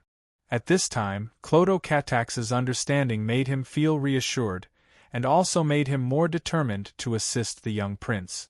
Printos pulled himself together and said seriously, "Your Highness, although you are very magnanimous and did not pursue the assassination just now in order not to affect our alliance with the Arcadia Union, even if the assassins came from Olympia, how did they know that we would meet with the councillors of the Arcadia Union today? How did they wear the same color as the councillors of Arcadia, avoid the patrol of the Arcadian soldiers, and blend in with the troops? All of these must make us think deeply, because it will affect our next battle with Sparta." "You mean," Clodocatax said thoughtfully, "there are spies among the councillors of Arcadia?" Printos further reminded, "The Arcadia Union has just been established, but the alliance between the city-states of Arcadia and Sparta has lasted for decades, the longest among all the alliances of Sparta. Although they have now betrayed Sparta, I think there are many people in their country who are close to Sparta." Clodocatax thought for a moment with a solemn expression, and then said hesitantly, You are worried that when we fight with the Arcadians, they will suddenly turn from allies to enemies? That is why you propose to let the Arcadian army stay in Megalopolis, and not let them meet with us?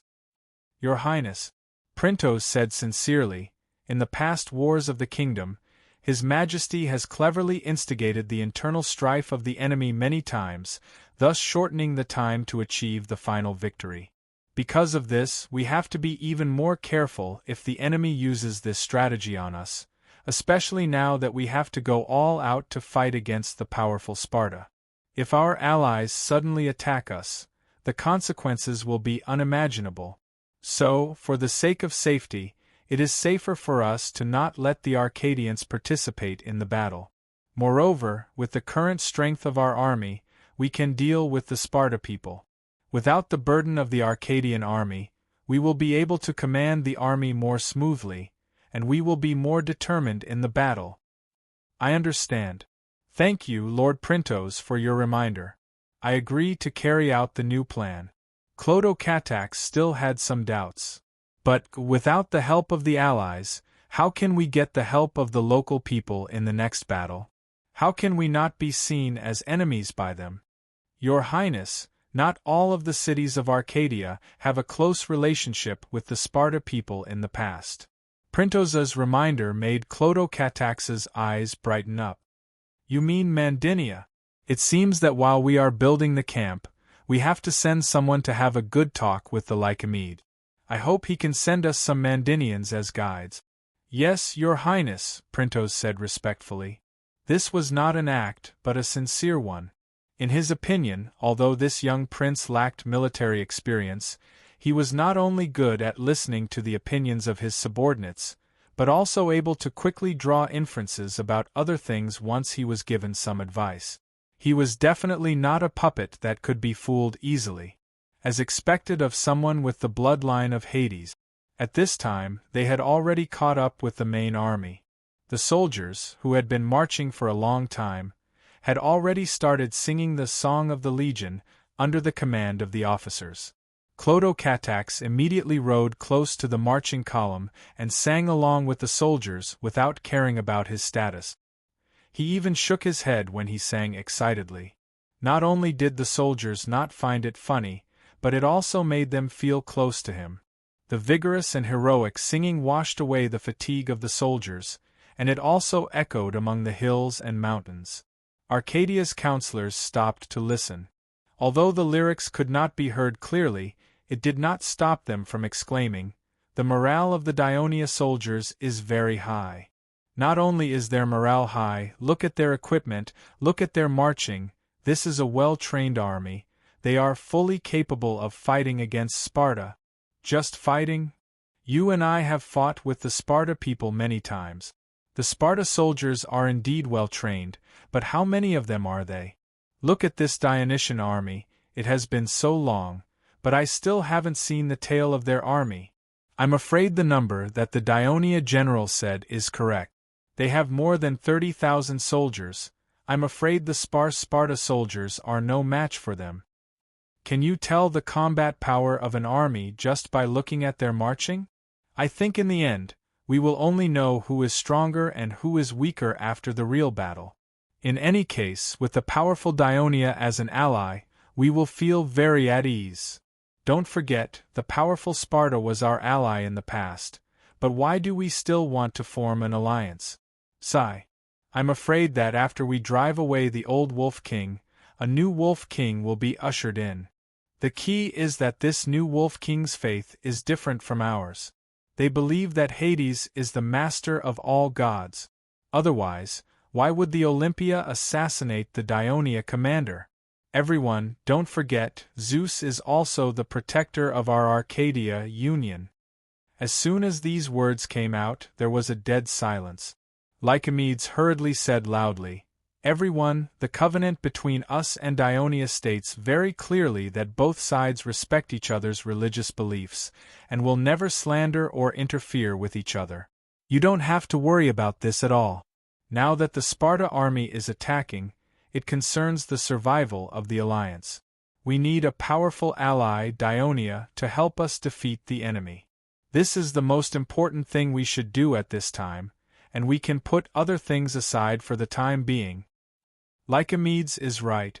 Some counselors agreed loudly, but some remained silent. Lycomedes felt a little helpless. This was the current situation of the alliance. In order to convince them these days, he had spent too much energy, and now he was a little tired. In the mansion of Epaminondas in Thebes, Peropidas had just visited. "Epaminondas, what's wrong with you these 2 days? Every time after the end of a meeting, you immediately disappear. What are you doing hiding at home?" As soon as Peropidas saw Epaminondas, he put on a look as if he was going to interrogate him. Epaminondas knew his best friend well and said faintly, "It's good for me to calm down and think when it's quiet at home." Climax. Chapter 1170. What are you thinking about? The people of Dionia? Peropidas asked. To be precise, it should be the Dionysian army. Epaminondas said honestly, "This time, I went to Messenia and stayed there for a few days. I was lucky enough to visit Dionia's camps, checkpoints, temporary ports, and watch their training, logistics, and treatment of soldiers. I learned a lot from them. To prevent myself from forgetting, I took the time to record and organize them after I came back." After hearing this, Peropidas immediately understood his intention. "Do you think that these beneficial things implemented by the Dionysian army can be applied to our army?" Epaminondas shook his head gently. "Dionia is a powerful kingdom, but we haven't even unified the whole of Piotia. We don't have such a strong national power, so there are many things that we can't implement. However, we can learn from them. More importantly, we can determine the direction of our army's future development. After you finish organizing them, you must let me see them first," Peropidas said with interest. "Of course. When the time comes, I will have a new army reform proposal to submit to the Parliament, and I need your support." "In this regard, I have always supported you," Peropidas agreed without hesitation. He then said, "It seems that you have already confirmed the strength of the Dionysian army and that they can defeat Sparta." "Yes, I think that even if Sparta didn't go through the Battle of Leuctra, they will never be a match for Dionia," Epaminondas said with certainty. "Even if they have the support of Persia?" "Persia is too far away, and they can't support Sparta indefinitely." "Then what will happen after Dionia defeats Sparta?" Peropidas changed the topic. "I remember when you came back and told the Parliament about your trip to Messenia, you said, 'The commander of Dionia hopes that Greece can stop the war and restore peace.' What do you think he meant by that? Don't you think this sentence sounds familiar? The people of Persia mentioned it not long ago." Epaminondas said meaningfully. Peropidas was not surprised. He stood up and paced as he pondered. "You and I are thinking the same thing. The people of Dionia probably want to become the second Persia and control the whole of Greece. With the current strength of Dionia and the hostile relationship between it and Persia, it is completely understandable that they want to control Greece. But, although Dionia is closer to here than Persia, their territory is not here. Do you think Dionia will choose Sparta to control the situation here like Persia?" Epaminondas pondered and said, "Judging from the current situation, the people of Dionia and Persia want to control Greece first and use it as a springboard to fight against each other. But the situation in Greece is very complicated. There is hay everywhere, and a small spark may cause a big fire. So the method you just mentioned should be the best choice for the people of Dionia. We should try our best to become Sparta in the hands of Dionia. This will be very beneficial to the development of Thebes in the future." "I think so too. And if Dionia really wants to do this, we, Thebes, will undoubtedly be their best partner in Greece." Although Peropidas said so, he did not seem excited. Instead, he frowned. "It's just that the situation has changed. Before coming to your house, I met with the priest of Delphi." "Why did Delphi send the priest to Thebes?" Epaminondas was immediately alerted. Peropidas said solemnly, The priest told me that after they heard the news of the Dionysian army invading Peloponnesus, they felt that something was wrong. So they asked Apollo for an oracle. In the end, the Pythias saw an illusion of the temple of Delphi burning in the fire. They thought that this was a warning from Apollo. If they did not stop the invasion of the heretical Dionia, Greece would be destroyed. So they sent priests to all the city-states of the Sacred Alliance, hoping that the city-states of Greece would unite and repel the foreign race of Dionia, just like how they repelled Persia. The expression of Epaminondas, who was speaking calmly and elegantly, changed. He asked anxiously, "What did you say to the priest of Delphi?" "Of course I don't agree with what the priest of Delphi said. If the gods could really give us a warning, why didn't they protect us Thebes back then? Why did Sparta take over our citadel so easily?" Peropidas said angrily, then sighed. "However, Delphi has a great influence among the people, so I didn't object to it directly. Instead, I said, we Thebes have a bad relationship with Athens, and we have to guard against Thessaly's invasion of the south. We really don't have the strength to fight against the Dionia. Moreover, we have just signed an alliance agreement with them. Now that the Dionia are fulfilling the agreement and helping us fight against our mortal enemy, Sparta, how can we, the Thebes, go back on our word and betray the Dionia?" However, the damned priest of Delphi said, the Thebes should never have allied with Dionia. This gave Dionia a reason to interfere in the war in Greece. They have been coveting Greece for a long time. He asked us to dissolve the alliance agreement with Dionia as soon as possible. He also told me not to worry about the safety of our territory. Delphi has discussed with the priests of Olympia, and they have agreed to send messengers to each city, including Thessaly's Iazon and Athens. They want to persuade them to put aside their hatred and work together to fight against the foreign invaders, Dionia. They want to form an all-Greek coalition to fight against Dionia. Epaminondas gasped. He did not expect that the Dionysian army entering Peloponnesus would cause such a huge reaction from Delphi and Olympia. Although these two places had almost no military force, they were the holy places of all of Greece and had a great influence on the people. If they were determined to fight against Dionia, the governments of the cities might be able to do so under the pressure of the people. He calmed himself down and said, "I think Athens is likely to agree with the suggestion of the priest of Delphi, but will Iazon agree?" Back then, Thessaly already had the strength to fight against Sparta, but this man has been hiding his ambition like a cunning wolf hiding in the bushes in the north. It was not until we defeated Sparta in Leuctra that he began to take action. Will he do the same thing again this time? Iazon is indeed very shrewd. Priest Delphi may not be able to persuade him, Pelopidas agreed. He said with a solemn expression, "I did not give a definite answer to Priest Delphi, but tomorrow he will go to the council to make a request to all the counselors. So you came to me first, and then you will go to the other counselors to seek support?" Epaminondas understood the real purpose of his friend's visit. He immediately asked, "So what is your opinion on the request of Priest Delphi?" "My opinion? Didn't I say it just now? If Dionia wants to become the second Persia, then Thebes must become the second Sparta. I have been to Persia and Dionia.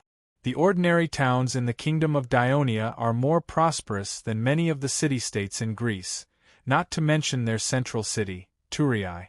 I feel that it is no less than Babylon in Persia. In fact, it is even more vibrant than Babylon. What's more, you just told me that the army of Dionia is also very powerful. So I think that even if Greece gathers the strength of most of the city-states, it will still be difficult to fight against the powerful Dionia. Thebes should stand on the side of the winner, so that our efforts over the past few years will not be in vain. I support you." Epaminondas was the first to express his attitude. At the same time, he cautiously reminded, "But it will be difficult for you to get the full support of the counselors, and it will be even more difficult to convince the people of Thebes." Taking a step back, Even if you really get the council to agree to your proposal, I am afraid it will be difficult to get all the other allies of Pyotia to support our decision. By that time, not only will the alliance of Pyotia that we have painstakingly built be disbanded, but in central Greece, Thebes will be isolated and even besieged by other city-states again. I have considered these problems that you have mentioned. Of course, I will not explicitly reject the request of the priest of Delphi and openly support Dionia. Peropidas revealed a sly smile, but I can buy time. Athens, Corinth, Argos, Elis, Phocis, Locris, and Thessaly. There are many city-states in Greece, and each of them has their own interests and needs. There are also many contradictions between them. It is impossible for Delphi and Olympia to convince them in a short period of time to unite against Dionia. And even if they are convinced, it will take a lot of time for the city-states to mobilize and finally gather their armies together. I think it will take at least 2 to 3 months. In such a long period of time, maybe the war between Dionia and Sparta will end, and Dionia will take a new action. The situation will become clearer, and it will be beneficial for us to make a new decision. Epaminondas pondered and said, I think it's doable.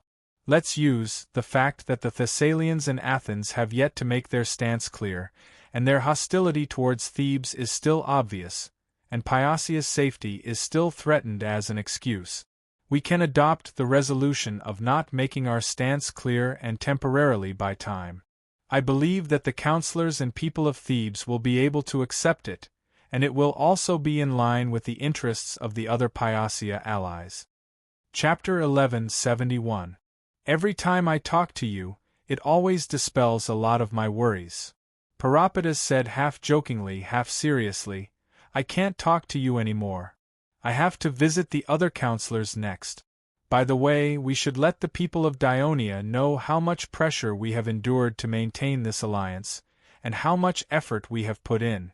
It would be best if you quietly send someone to Messenia tomorrow and let the people of Dionia know about this, so that they can make early preparations. Okay, leave the matter of sending someone to me. After Epaminondas sent Peropidas out of the door, he returned to the study. Looking at the plan of the Dionia barracks drawn on the papyrus, he picked up the pen again, but his thoughts were too chaotic, and he could not calm down to write for a while. He subconsciously tapped the word Dionia on the paper with the tip of the pen, thinking only one thing in his mind. No matter how beautiful Peropidas's idea was, the first thing to do was to see if Dionia could completely defeat the people of Sparta as soon as possible. These days, the First Fleet commander Sicerion was in a bad mood, but it was not because of the new army commander, Clotocatax.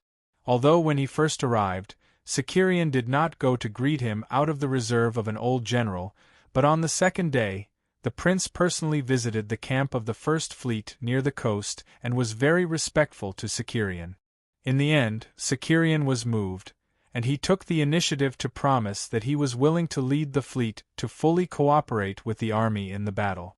The reason why Sicerion was unhappy was that although he had occupied the island of Kizira in the Lagania Gulf and completely blocked the coast of Sparta, the mercenaries recruited by Sparta from outside the mainland still landed on Peloponnesus, increasing the difficulty of the army conquering Sparta. This was not the fault of the First Fleet.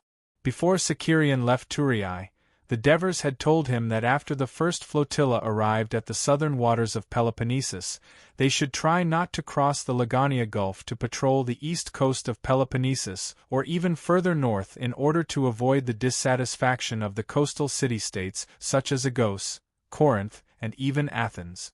Sicerion had been strictly following the teachings of the king of the Devers, but he did not expect that the cunning Sparta not only allowed the mercenaries to land on the port of Corinth, but also frequently sent grain ships to the port of Corinth. With enough mercenaries and a steady supply of grain, the Sparta people had the confidence to fight the Dionysian army. Just as Sicerion was sitting in the tent sulking, the staff officer walked into the tent. "Commander, I just received a report from a fast ship. There are 5 cargo ships full of soldiers sailing towards the Isthmus of Corinth. Sicarian stood up abruptly. Where did they find them? Which city-state are they from? They should be near Naxos Island, not Naxos Island in Sicily, but an island in the Aegean Sea. They should have entered the port of Corinth by now. Just like before, these cargo ships are flying the flags of Miletus, Samos, Ephesus, Halicarnassus, and other Greek city-states in Asia Minor, the staff officer replied in a slightly angry tone. Clang! Sicarian kicked the chair over. His face was as cold as frost. He paced quickly in the tent, his hands clenched into fists. Suddenly, he stopped and shouted, "Order the crew to push the ships into the sea. Get ready to sail." The staff officer immediately understood his intention and hurriedly advised, "Commander, please calm down. His Majesty the Devers has given an order." "That's not an order, it's just a reminder," and His Majesty used the word try. Sicarian said emotionally, "We didn't want to have a conflict with these city-states, but these Greek city-states colluded with the Persia and took advantage of our patience. They kept sending food to Sparta, and now they're sending soldiers to Sparta again. In the long run, the war between us and Sparta will become very difficult, and this will cause great losses to the kingdom's interests. So, the Navy can no longer stand by and watch, we must take action." At this point, he softened his tone and said, "You're still young, and you're not familiar with His Majesty's style. He never gives orders to the commanders of the expeditionary army. Instead, he allows them to make their own battle plans according to the actual situation on the battlefield. Now is the time for us to change our strategy." "I understand, sir." The staff officer quickly accepted Sicarian's point of view. In fact, he was also holding back his anger. "Which fleet are you going to send?" Sicarian answered firmly, "All the warships of the First Fleet." "The entire First Fleet?" The staff officer was greatly surprised.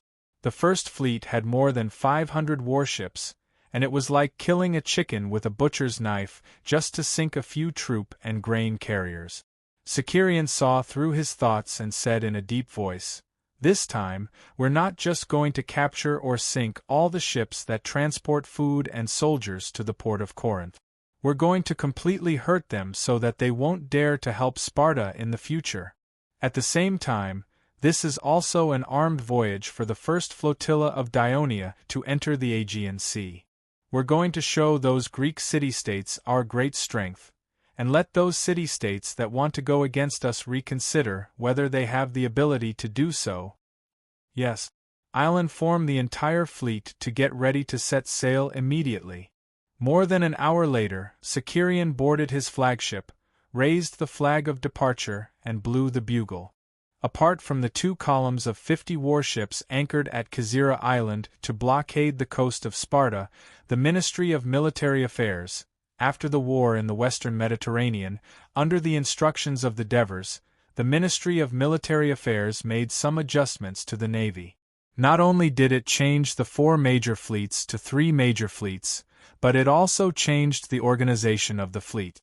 It was clearly stipulated that the subfleets had 100 warships under their jurisdiction, and they were composed of 4 columns, each consisting of 25 warships. Therefore, the battleship column became the smallest unit of the Navy of Dionia. The rest of the warships, about 500 of them, were arranged into 4 columns and sailed eastward. After the fleet rounded the Cape and turned north, Sicarian issued another order. Given that there were many islands in the sea, and the fleet was unfamiliar with the sea conditions here, they would slow down and advance along the east coast. After giving the order, Sicarian returned to his seat to rest. After the end of the war in the Western Mediterranean, the Ministry of Military Affairs had discussed with the commanders and shipbuilders of the fleets on the issue of whether the flagship of the fleets needed to be redesigned and improved. Some people proposed to use Carthage's double-headed dragon warship as the blueprint to build the flagship of the fleet. Others proposed that the former 4-tiered Carthage warship could be improved as the flagship of the fleet. Sicarian objected, believing that whether it was the double-headed dragon warship or the 4-tiered warship, they were too clumsy and bloated. The admirals would never let a ship slow down the speed of the entire fleet and affect combat efficiency just because of their greed for enjoyment. Sakarian's opinion was supported by Middleades, the commander of the Second Fleet, and Stefakas, the commander of the Third Fleet. In the end, the matter of changing the flagship was left unsettled. Other than the hull being slightly larger and the mast taller, Sakarian's flagship was not much different from the Raven warship. Sakarian sat at the stern of the warship. The stern of the warship tilted up like a scorpion's tail, forming a pocket with a wooden chair inside. Since the top of the ship could block the sun, it was more comfortable for him to sit inside. Sakarian held the handle of the wooden chair with both hands and looked out of the warship. The sea here was exceptionally blue, and the wind and waves were very light, so the warship sailed very smoothly. Looking to the left, not far away on the coast, there were strange rocks and strange peaks. Because it was spring, the cliffs were full of green trees and red flowers, pleasing to the eye. Looking up at the sky, there were white clouds floating leisurely in the clear sky. From time to time, flocks of seabirds would fly past, and the gentle sea breeze carried cold water gently brushed against his face, making him feel relaxed and happy. While Sakarian was enjoying a rare moment of comfort, the residents on the shore were very frightened. This coast was still Sparta's territory. Although most of it was cliffs, there were still some small coastal towns. In recent years, there had been frequent wars, and the people in the towns and villages here often saw fleets passing through the nearby waters. They were either ships from Athens and its allies, or the fleets of the Peloponnesus alliance. But they had never seen such a terrible scene. Countless warships covered most of the sea as far as their eyes could see, and every ship was as black as ink, as if it had dyed the blue sea black. Just as they ran north along the coast in panic to inform the people in Sparta of this shocking news, the vanguard of the Black Fleet had turned northeast. After bypassing the peninsula on the east side of the territory of Agos, the first flotilla entered a large bay, Serene Bay. It was like entering a bustling town from a sparsely populated village. Hundreds of ships full of goods could be seen entering and exiting this large bay. Most of them were sailing to Athens in the north, some were sailing to Corinth in the east, and a few were sailing to Megara in the southeast. Even during the war, this place had become one of the most prosperous bays in the Mediterranean Sea a long time ago. But at this moment, the first flotilla of Dionia was like a hungry wolf breaking into a flock of sheep. For a moment there was chaos, and the ships fled in panic. It did not take long for the bustling bay to become a lot quieter, and no other ships appeared around the warships of the first flotilla. The captains of the first flotilla apparently did not care about such a change. They followed their plan and turned the warships to the east, going deeper into the bay. Chapter 1172. In the middle of this bay there was an island called Ina. More than 100 years ago, it was still considered a powerful Greek state. Athens suffered a lot when it came to its navy. It was not until Themistocles suggested that Athens use most of its wealth to develop its navy that Athens gradually began to gain the upper hand in naval battles with Ina. Finally, during the reign of Pericles, Athens entered a golden age. Without Sparta's intervention, Ina was finally conquered and became the territory of Athens. Ina was annexed, and Salamis Island, which was not far from its northwest, also belonged to Athens. Therefore, the northern part of the bay was under Athens' control. Although Sakarian made a shocking decision, he did not lose his rationality. He did not arrogantly let his fleet of warships break into the northern waters and provoke Athens. This was very likely to drag Athens, who was originally neutral, into the war at this time and add unnecessary trouble to the kingdom. Therefore, he let the fleet of warships sail through the southern part of Ina Island. Of course, this was also a risky decision. There were some small islands and reefs in the southern part of Ina Island, and the route was relatively narrow. The warships of the first flotilla, who were not familiar with the sea conditions here, could only form a long column and pass through at a slower speed. If a hostile Greek city-state fleet suddenly launched an attack at this time, the head and tail of the first flotilla fleet would not be able to coordinate with each other and would inevitably suffer greater losses. In this sea area and the nearby waters, only Athens had a strong navy. According to the information provided by the Ministry of Military Affairs, Sicerian knew that there was a military port of Athens on Ina Island, where some warships were docked. Therefore, Sicerian had long lost his previous ease and began to feel nervous. The first flotilla quickly divided into two columns and began to pass between Ina Island and Masana Island. Then, they carefully circled to the south of Agtistri Island. After that, they gradually increased their speed. At this time, the southern coast of Ina Island was full of the people of Athens. They stared at the three-oared warships sailing past them one after another. Their faces were full of astonishment. How many warships are there? I've been counting just now. 205 ships have passed by, and there's still a long way to go. I estimate that there are at least 400 ships. This should be the fleet of Dionia. I heard that when they had a naval battle with the Carthage people, the total number of warships on both sides reached 1,000. At that time, I thought that the self-deprecating colonial kingdom was trying to intimidate the forces in the western Mediterranean. Aristophanes' play, The Dionia, was popular in Athens, causing many people in Athens to think that the Greeks, the main body of Dionia, ignored their noble identity and took the initiative to integrate the indigenous people into their kingdom, giving them citizenship, and living together with them. This was a sign of self-deprecation, and deliberately exaggerated their strength. But now, it seems that it may be true. 400 warships is nothing. The total number of warships in Athens used to be more than this. Even if our warships are far fewer than theirs now, with our superb sailing skills, we can still defeat them in a naval battle. Young man, it's good to have confidence, but don't blindly belittle the other party. We're all sailors. Take a closer look at their ships before you make an evaluation. The fleet of Dionia should not be familiar with the sea conditions here, but look at their speed. The distance between each row of warships and the row of warships behind them is always stable. In the narrower area in front, two warships of each row can easily make turns without slowing down, and there has never been a collision. This shows that the fleet of Dionia is well trained, and their sailors are good at handling their ships. We must pay attention to them.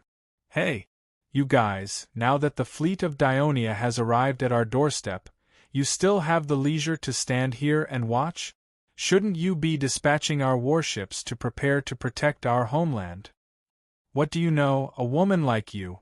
Look at the direction of the Dionysian fleet, it doesn't look like they're coming for Athens.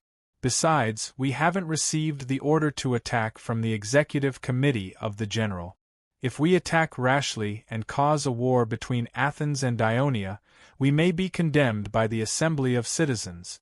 While the people of Athens were standing on Ina Island and discussing, the vanguard of the first flotilla had quickly arrived near the port of Kenchire, located in the eastern part of the Isthmus of Corinth. The land here was concave inwards, forming a small bay. The warships of Dionia immediately blocked the mouth of the bay to prevent the ships from escaping. The arrival of the first flotilla was very coincidental.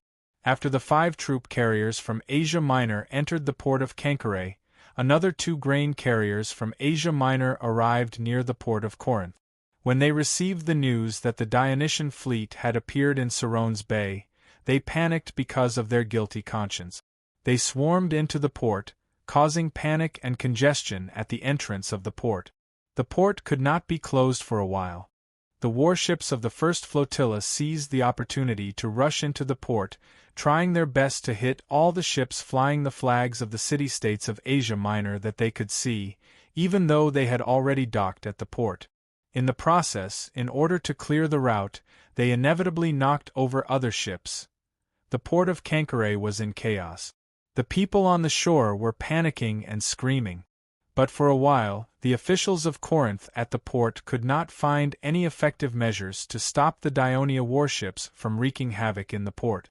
The strength of the Corinth navy was considered good among the Greek city-states, but the Serone's Bay in the eastern part of the isthmus had always been the domain of the Athens, so all the warships were docked at the main port in the western part of the isthmus, Lycium.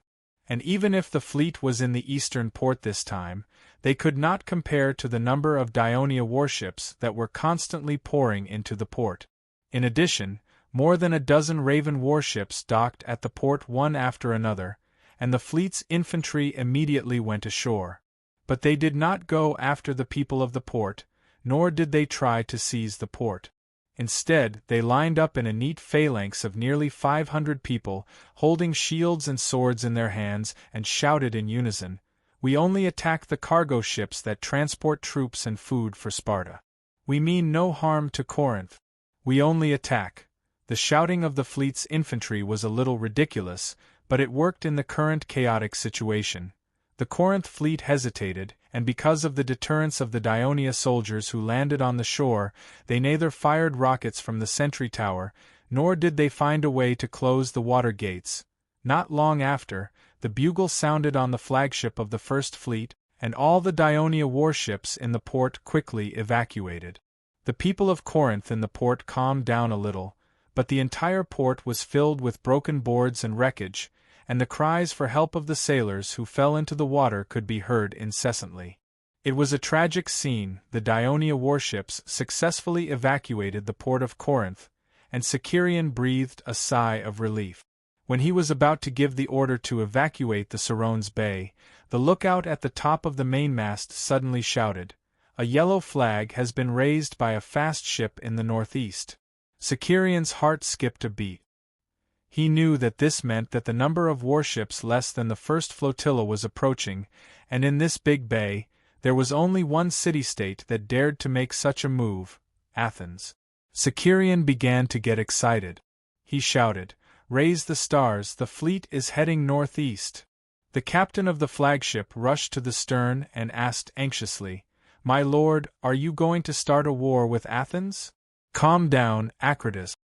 Sicerion comforted him and said, "The intentions of the Athens people are unclear. I'm just making preparations. If they dare to attack, then we can fight back." The bugle sounded and the black flag was raised. The 500 Dionia warships that were gathered outside the port of Corinth quickly spread out with their respective fleet as the center, and at the same time, moved northeast together in a formation. Not long after, dozens of Athens warships appeared in the sight of the captain of the warships at the front of the first flotilla. This did not affect the Dionia warships at all, and all the warships were still moving forward at a steady speed. The same was true for the Athens warships. 6 miles, 5 miles, 4 miles. The distance between the two sides was getting closer and closer. At this time, the crew of Athens should be able to clearly feel that compared to the Delnia fleet, there was a clear gap in numbers. However, the many glorious victories that they had in the past had given them courage, especially when there was a victory monument erected on Salamis Island not far from them. Decades ago, it was in this bay that the Greek coalition fleet, with the Athens warships as the main force, fought against the Persia fleet that had several times the number of warships. In the end, they won a glorious victory, creating a miracle of war and saving Greece. This legendary story inspired the people of Athens generation after generation. The crew of Athens who were ordered to leave the port today more or less had such a little bit of hope to offset the nervousness in their hearts. As the distance between the two sides got closer and closer, even Sicerion could not help but feel nervous. He was not afraid of the dozens of Athens warships in front of him. As a high-ranking general of the kingdom like him, not only did he have to fight comfortably, but he also had to consider how the change in the situation in Greece after the defeat of the Athens fleet would affect the military plan that Dionia was implementing in Peloponnesus. But the situation in Greece was complicated, and he had no way to predict it. Fortunately, when the distance between the two sides was close to 2 miles, Sicerion received news that the Athens fleet had stopped moving forward. Sicerion hurriedly ordered the fleet to stop moving forward.